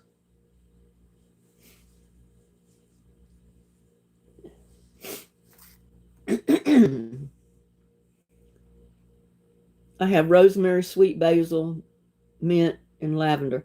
I've tried to grow the lavender again this year, but my seeds don't come up. I don't know what I'm doing wrong. I planted lavender last year when I planted everything. I did just like the instructions say. Not a one of those seeds came up. I planted it again this year. It has not come up. It may be the seed. Maybe I got hold of some bad seed because I planted the same seed this year I used last year. So maybe I need to buy a different seed from somewhere else that's lavender and try to replant it. Because I've not had it come up.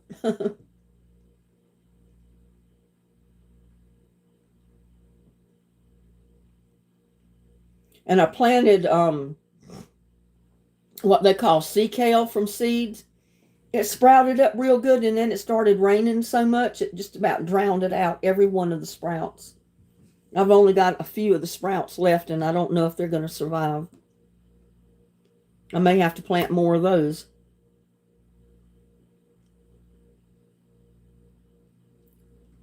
No, I don't get to see my daughter. Unfortunately. It's been a few years since I've seen my daughter.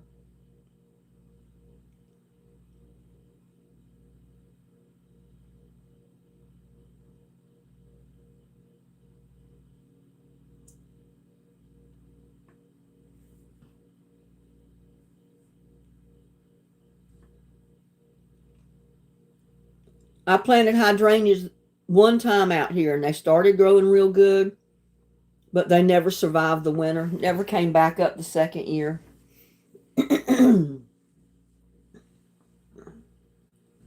And you know, hydrangeas need a lot of water, and this is a hill where there's nothing but rocks, and it doesn't hold moisture very well.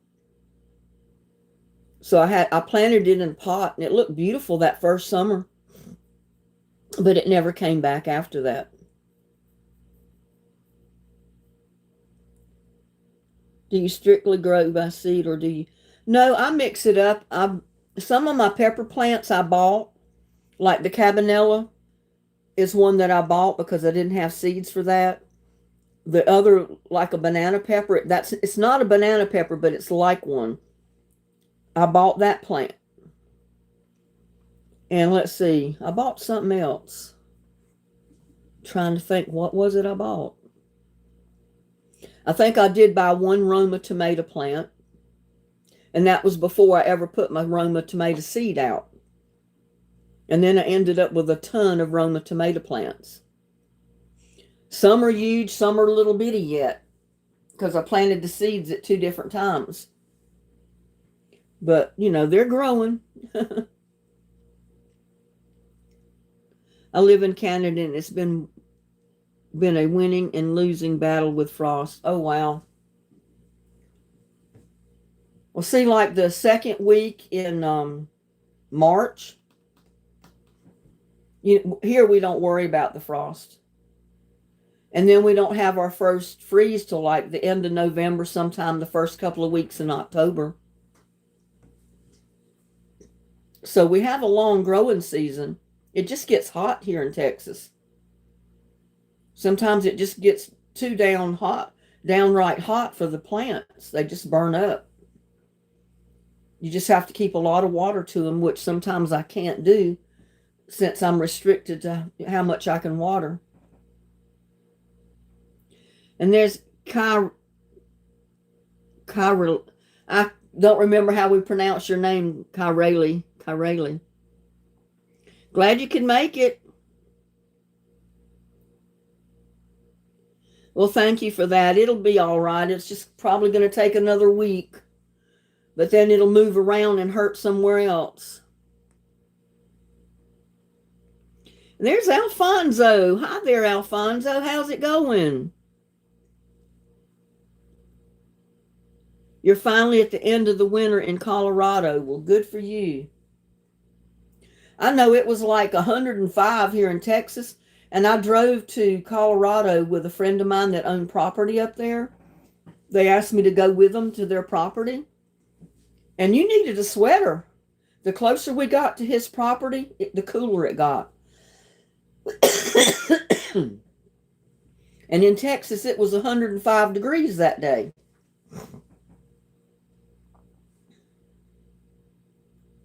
But there was no snow on the ground. I don't remember what month it was we went.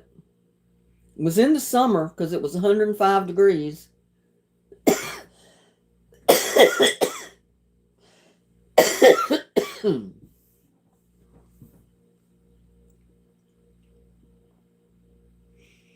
Some little place close to Durango. I think it was Durango. He bought some property in a place where you buy an acre lot. That's as small as you can buy. It's got to be at least an acre to buy in there.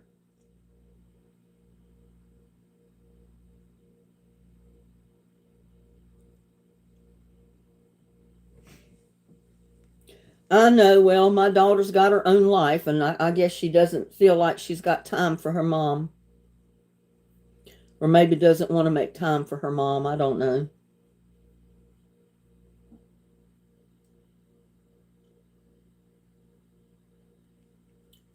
But she lives in a real ritzy neighborhood, highfalutin people, high dollar homes, which I can't afford to live there. Never would be able to. You've been in a train ride to Durango? Oh, I bet that was awesome. I don't know what year it was we went there, but it's been probably 25 or more years ago that I went to Colorado with my friend. He had one of those free vacation things where you spend the night in this real nice fancy hotel, free breakfast. I think 2 different free shows that you could go to. And he wanted me to go with him, so I went. We had a good time, and then went to his property that he had bought too. He's built a house there since I was up there. There was nothing there, so we camped out basically.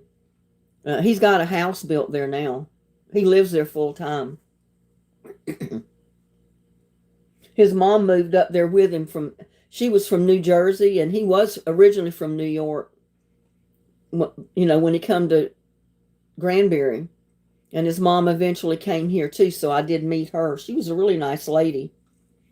And when he built that house in Colorado, he moved his mom up there, and that's where they stayed full time, but she's gone now. She passed away.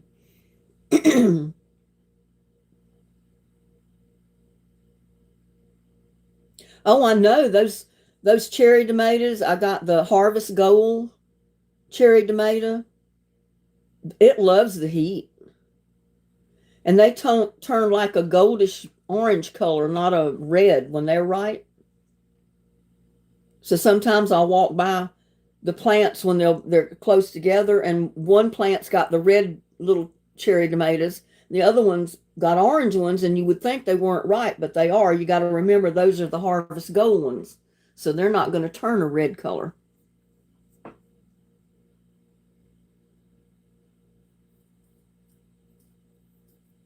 Well, like I said, I've got Roma tomatoes planted, indeterminate or determinate tomatoes planted, which get a little bigger.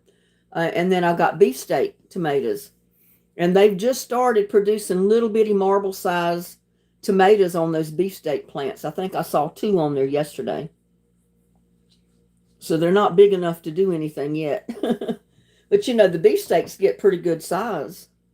They're what you consider a sliced tomato.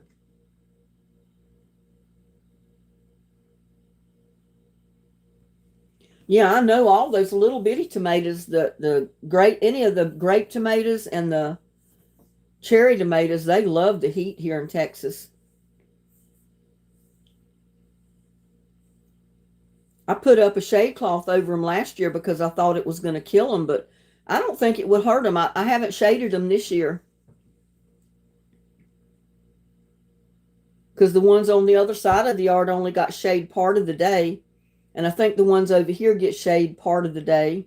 So I don't know if I'm going to put the shade cloth up or not. I've got partly shaded where the arbor is in the 2 raised beds, because I do have some Roma tomatoes planted in the raised bed behind the arbor. And I'm not sure how they would do right out in the hot open sun. And they're only about that tall so far, so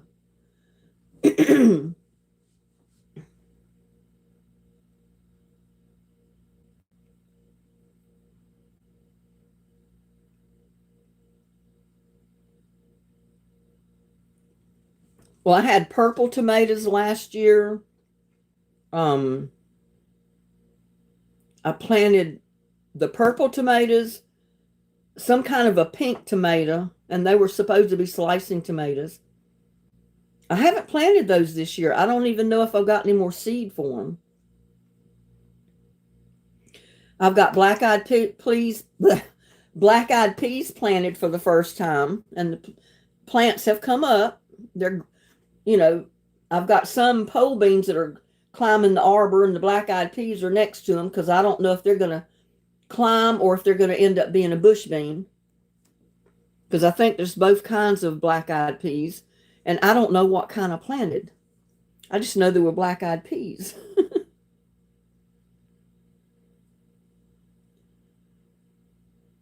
I've got beans, green beans, because I picked a handful of those and I've got them in one of my videos. I can't remember if I've published that video or not. But that was the first little handful of beans there.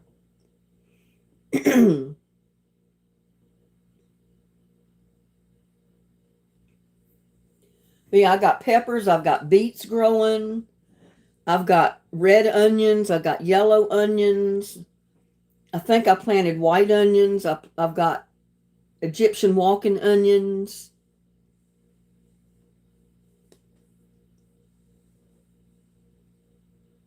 The Cherokee purple is what I was trying to think of. I knew there were purple tomatoes. It was a Cherokee purple.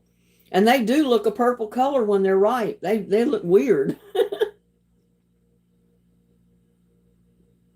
Yeah, I had a pink tomato last year and the Cherokee purple.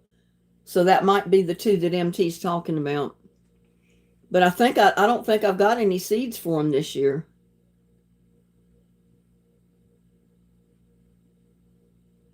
They're pretty good, the Cherokee purple. I had big boys last year. I didn't plant any big boy tomatoes this year. I planted hillbilly tomatoes last year. I haven't got any of those planted this year. To tell you the truth, I'm not going to have anywhere to put anymore. I don't think I'm even going to have enough pots left that I haven't planted in to put all my bell peppers in, because I got orange bell pepper, red bell pepper, yellow bell pepper, green bell pepper, and I've got 5, if they survive, jalapeno plants that have come up from seed, if they don't die on me before I can get them big enough to transplant. And by the time I do that, and I've got eggplant, I got Casper white eggplant, I've got the Black Beauty eggplants to transplant. I did transplant, I think, 3 or 4 of those today. The Black Beauty ones I did. So I'm running out of totes and pots to plant in.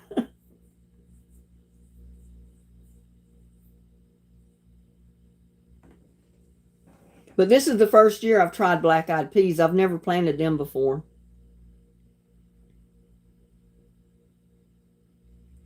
My pole beans here usually grow pretty good, but they like a little bit of shade. And I put them out in the sun last year, and that hurt them. They didn't do much. So I think I'm going to have to try to figure out a way to put a shade cloth from the greenhouse over my little pea patch going toward the shed. Because if I don't, when it starts really getting hot out here, those peas are not going to like it, I don't think. But yeah, if you plant those pole beans on a trellis, because they'll shoot up pretty tall, they produce quite a few beans, but they like partial shade. They don't like to be out in the hot sun all day.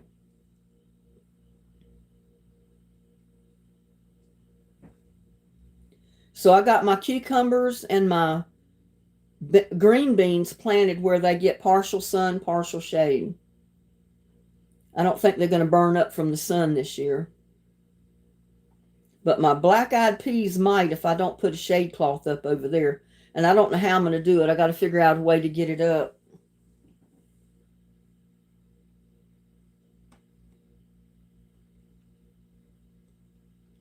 It's time to replace the shade cloth over the greenhouse anyway because it's coming apart. The sun literally dry rots the shade cloth. So it's tearing apart already. So I need to take the old one off and put a new one up there.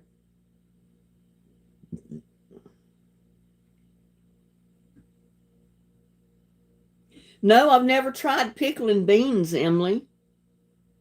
Welcome to our live chat.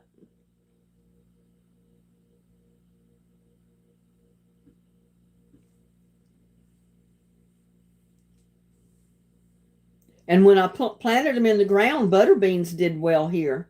But I can't plant in the ground here anymore. I got too much grass and stuff, and I'm not fighting all that grass. I'm not able to do all that. It's easier for me to plant in the totes. Plus, you can't keep it watered. They only live for a short time. But what time they do live here, they produce like crazy, the butter beans. Lima beans or whatever you want to call them. But I've never tried pickling beans before. I just tried my first hand in pickling watermelon rind this year. I just did a video on it here about a week or so ago. I put up 5 pints, I think, from one little watermelon that I had. And I gave a quart jar of that to my son and daughter-in-law, which is 2 pints, so I got 3 pint jars left.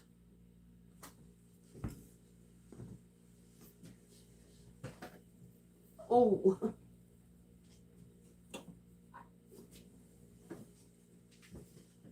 Here's one of my jars of my pickled watermelon rind.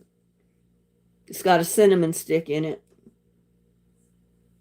But it tells you, just like the other pickles, when you first can them, don't open them to eat them within at least a week. Leave them in the jar sealed for at least a week to give all the spices and the cinnamon time to soak good into the watermelon rind for the best taste. They say the longer you leave it sealed and in the jar, the better it will taste. So mine have been in there for a couple of weeks, I think. About 2 weeks, maybe. But I did taste one when I was canning them. I had to. The devil made me do it. Because I've never pickled watermelon rind before. You've been making a lot of pickled eggs. And you know, that's something I was going to mention to my son. There's times of the year that his chickens put out so many eggs, they don't know what to do with them all. And I don't think they've ever tried pickling their eggs.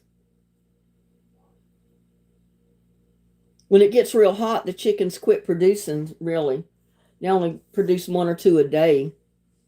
But when it's nice weather, cooler temperatures, they produce like crazy. They need to try pickling some eggs.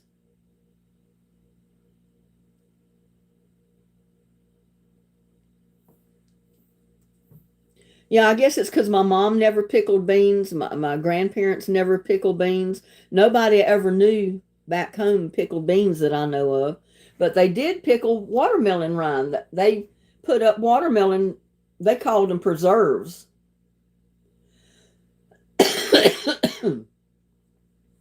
But I had never tasted them, and I'd never tried to put them up myself.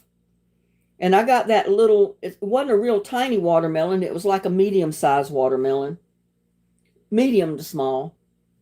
And I said, well, I should be able to get enough rind off of that to can some. So that's my first watermelon rinds canned.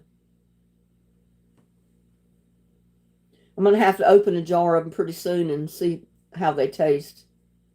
See what the difference is when I taste them when I first canned them to where they're going to be when I do open them.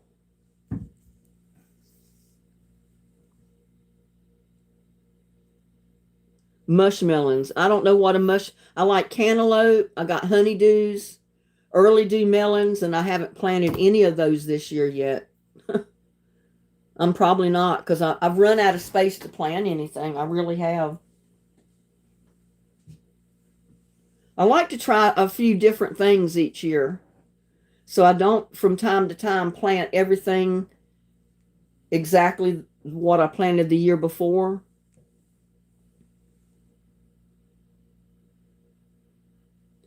Stuck a few boiled eggs in a jar of pickled beet juice. Delicious, pretty when sliced. Oh, wow. I never would have thought of doing that, but I love beets. And I love pickled beets, so I'd probably love a pickled egg in beet juice.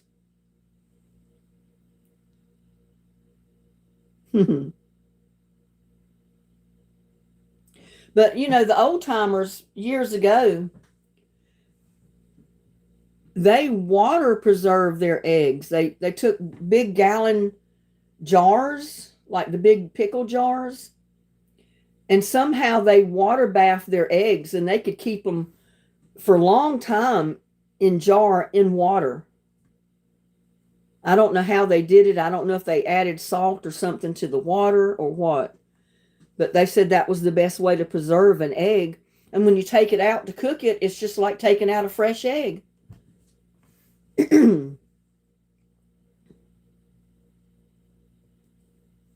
I've never had so many eggs that I'd have to do that, though. I don't have any chickens. My parents never had chickens. Now, my grandparents had chickens. But they were free roaming chickens, and they pretty much kept them supplied in eggs, but I don't know that they had an overabundance of eggs. It's not my real last name. Oh, I hope not. Emily Poop.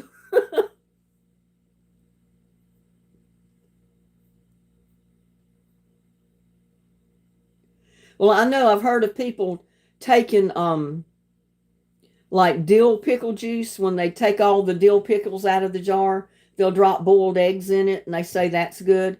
Or the sweet pickles, they say when they end up eating all the sweet pickles, they'll take boiled eggs and put them in that brine and let them set for a few days, and they're real good pickled like that. I've never tried it. I said, I don't know if I'd want my egg in pickle juice. I don't know why not. I put them in salad, you know, that's got pickles and stuff in it, so I'd probably like it. He said I didn't think so, but I like it. Yeah, I'm going to have to try it. I have to boil some eggs sometime and take some beet juice and put my boiled eggs in some beet juice.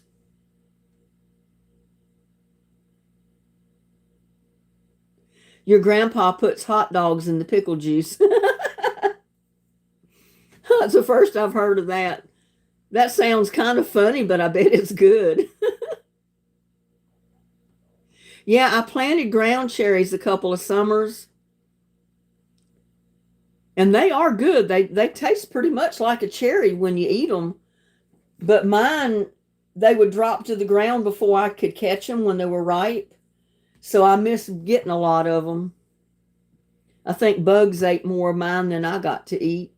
I haven't planted any this year. In fact, the ones last year came up as volunteers from the ones from the year before.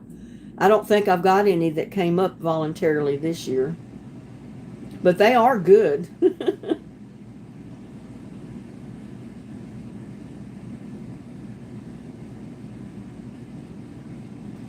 Now, I've done that with leftover pickle juice. Put hot dogs in them, MT. I guess it'll give a good taste to your hot dogs. I don't know. You put pickles on hot dogs sometimes when you eat them, so why not put your hot dogs in pickle juice? And there's Teresa Jones. Hello. There's a channel on YouTube that shows how to water glass. Yeah, I've seen that, but I didn't pay enough attention to it that I could do it. I'd have to go back and rewatch it. But I have seen it on YouTube. I did watch a video where they water glassed fresh eggs.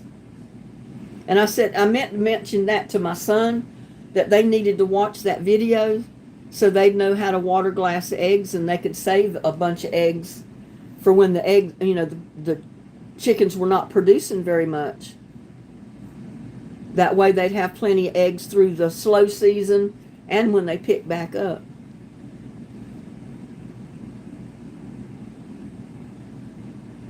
No, I've put boiled eggs in it, but I like that idea too. Yeah. Well, they say they did that years ago before refrigeration, because they lived off their chicken eggs and their chickens. So they couldn't afford to waste any chicken eggs. So when they had overabundance of them, they water glassed them in big gallon jars. Or jars as big as they could find. They may have even put them in 5-gallon buckets or something. I don't know, but I've seen them in that video. I think they used a gallon glass jar. You think they put lime in it? I don't remember. Seemed like they put something in it, but I didn't remember what.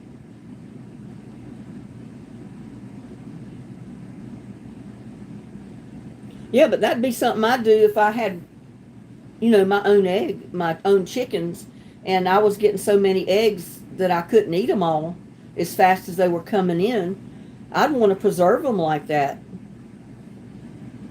So when the chickens got real hot in the middle of the summer and didn't want to produce a bunch of eggs, I still had a bunch of eggs to get me through the slow times. And the winter months when maybe they weren't producing. I don't know. I don't know how they produce in the wintertime. Probably good. I don't know. I can't comment because I've never had chickens.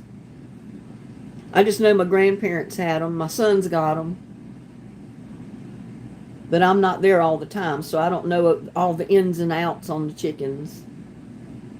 I know he did tell me they had one rooster and all the hens killed the rooster. For some reason, they didn't like that rooster. And I told him, I said, well, maybe a snake got in there and killed it. He said, no, Mom. He said, the hens killed him. They pecked him to death. For some reason, they didn't like that rooster.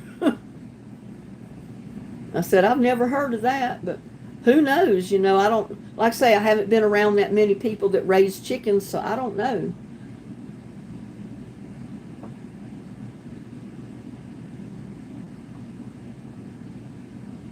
Well, I don't buy too many eggs. I usually buy a dozen or 18 count when I do buy them. I buy enough to fill up the door egg holder because I don't want to put them down in the refrigerator anywhere because they usually freeze on me if I put them down low. If I put them in the door, they're fine. Hens killed him. Yep. That's what my son said. I said, are you sure maybe one of the snakes got him? He said, no, Mom, the hens killed him. For some reason, they didn't like that rooster. He was henpecked, yeah. Literally henpecked.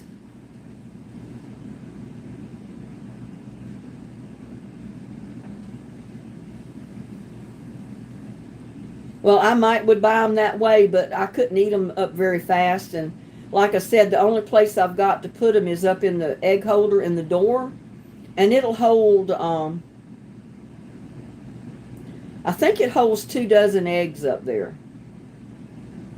So I usually buy the 18. Or if they don't have the 18, I'll buy 2 dozen, the dozen boxes, I'll buy 2 of them. But usually they have the 18 count, so that's what I get. Because I use them in cooking. I eat them for breakfast. I like boiled eggs. I put them in recipes when I'm cooking and making the videos. So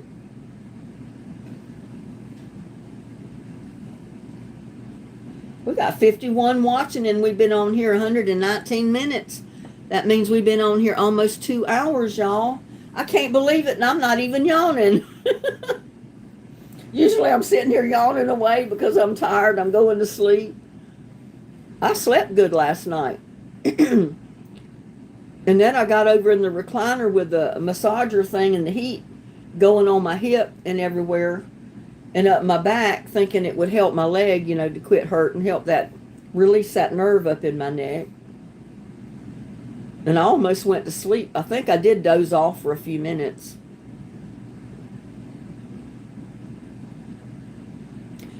You made a lot of meringue cookies? I've never made a meringue cookie.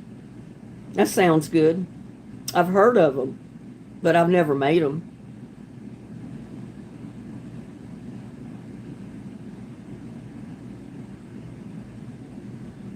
You throw a good party. You talking about my pizza party? My party pizza video that I did? It's a good thing I love pizza because I was eating pizza for days and I didn't mind it a bit. It's not good for my weight, but hey, it was good pizza.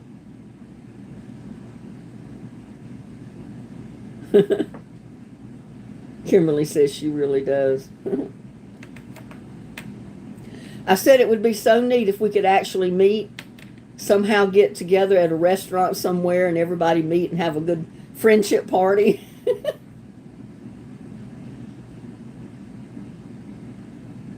But in a live chat, that's the next best thing. You can't get together when people are all in different states and live across country.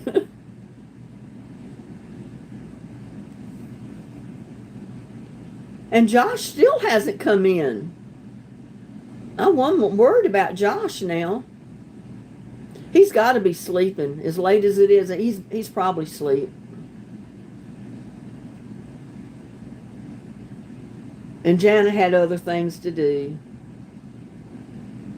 Which, like I said, when I go live unexpectedly like this and people don't know it, they haven't planned on being there, I understand people don't know and they don't come into the live, and that's understandable.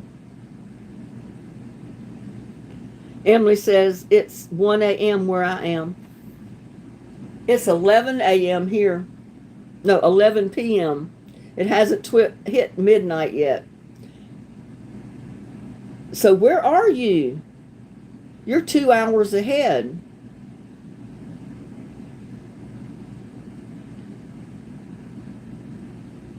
I know Eastern time is an hour. I work nights. Yeah, but where are you that you're 2 hours ahead?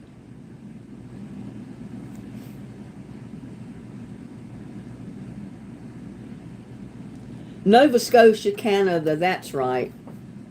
I remember now you said you lived somewhere way off. It was Nova Scotia, Canada. They're 2 hours ahead of us. Where do you work at that you work nights?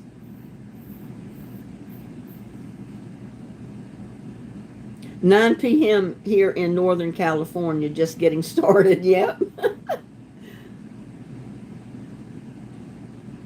And see, that's what I'm saying. I got some people on the West Coast, some East Coast, some Canada, some Iran, some Germany. They're all in different countries even. So it's impossible to get people together to where you could sit around a table in a restaurant and just say hi and eat a meal together.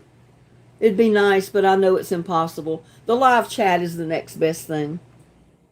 My mother used to use her recipe, pickled peppers, and just filled it full of boiled eggs and a few jalapeno peppers in a gallon jar and just kept in the refrigerator. In 2 or 3 days, we'd start eating. Wow. I should have done that with a jar of my watermelon rind preserves or pickles. Pickled watermelon. Pickled watermelon rind. Because they say you can keep it for so many days or a month, I don't know, if you don't seal it. But I went ahead and sealed mine, canned them, because I didn't know when I was going to eat them. And that's a lot of rinds right there for one person. If I'd have put them in half pints, then that might have been better for me. I don't know.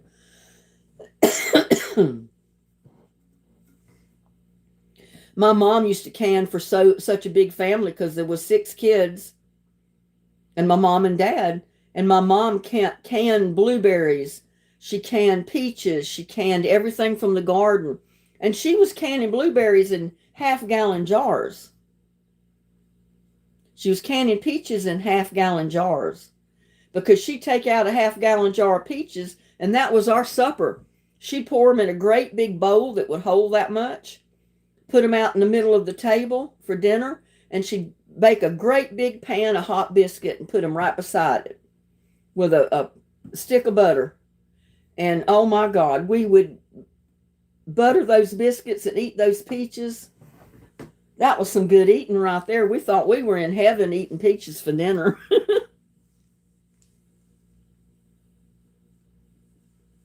Do you see your top fans? Yeah. I see my top fans.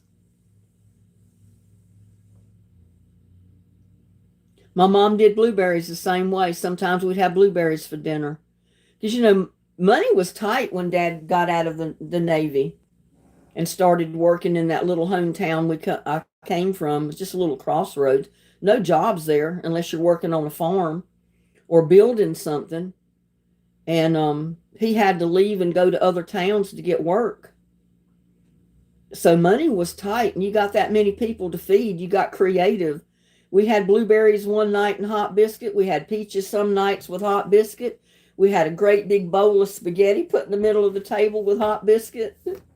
But it was all good. Nobody complained about it, I'll tell you. My mom was a good cook, so we didn't complain about anything she put on that table. And every bit of it was gone when we got up, too. There was no leftovers.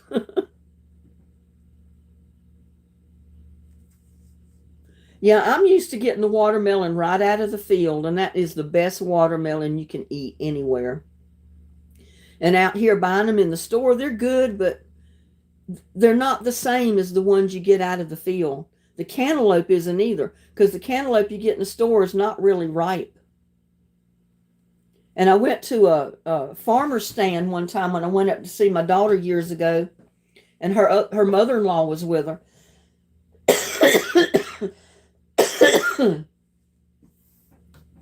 And my daughter wanted to stop and get some tomatoes because she said they always had really good tomatoes. I said, well, do they have cantaloupe? I'd love to have a good fresh cantaloupe out of the field. And I knew from that farmer's market, everything came straight from the field or the garden to that market. And oh my God, the minute you open the car door, you could smell the cantaloupe. And my daughter's mother-in-law said, I never buy them cantaloupes. They smell rotten. I've always heard that if you smell them like that, they're rotten. I said, oh no, it's just the opposite. I said, you smell a cantaloupe when it's ripe. That's when you want to buy it. And I think I bought 2 of them and brought them home. And I should have cut one when we got back to my daughter's house just to let her taste it, but I didn't. She wouldn't buy one. She said they're rotten. I said, oh my God, no. I said, you need to buy one and try it. I said, cantaloupe are the ones you buy in the store are not ripe. They're still green and they have no taste. I said, unless you can buy it and leave it on your counter for a week or 2 to ripen up, it's not good. Emily said, I have bought 4 and they weren't good at all. Had to throw them out. Yeah, I quit buying cantaloupe at the store because they're green and they have no taste. I can't eat them. Yeah, and the good cantaloupe are the ones that you could pick up and you can smell that cantaloupe.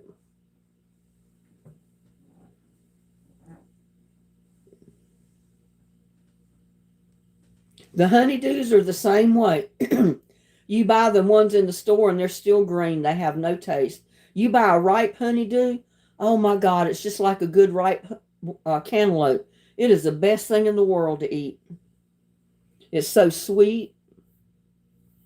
11 p.m. in Western Kentucky. Yep, it's 5 after 11 here. So we're Central Time in Kentucky and Texas. Well, we've been on here for over 2 hours. I got to end this. I was not going to stay live this long. I was going to come live for an hour, show the gifts, and then end it. I didn't want to take y'all's time all evening. But I've had fun. I enjoy the chats. When I'm feeling good and I'm not sleep deprived, I I even enjoy it then, but I enjoy it even more when I feel good and I've had plenty of sleep. I mean, I could stay on here all night and chat with y'all.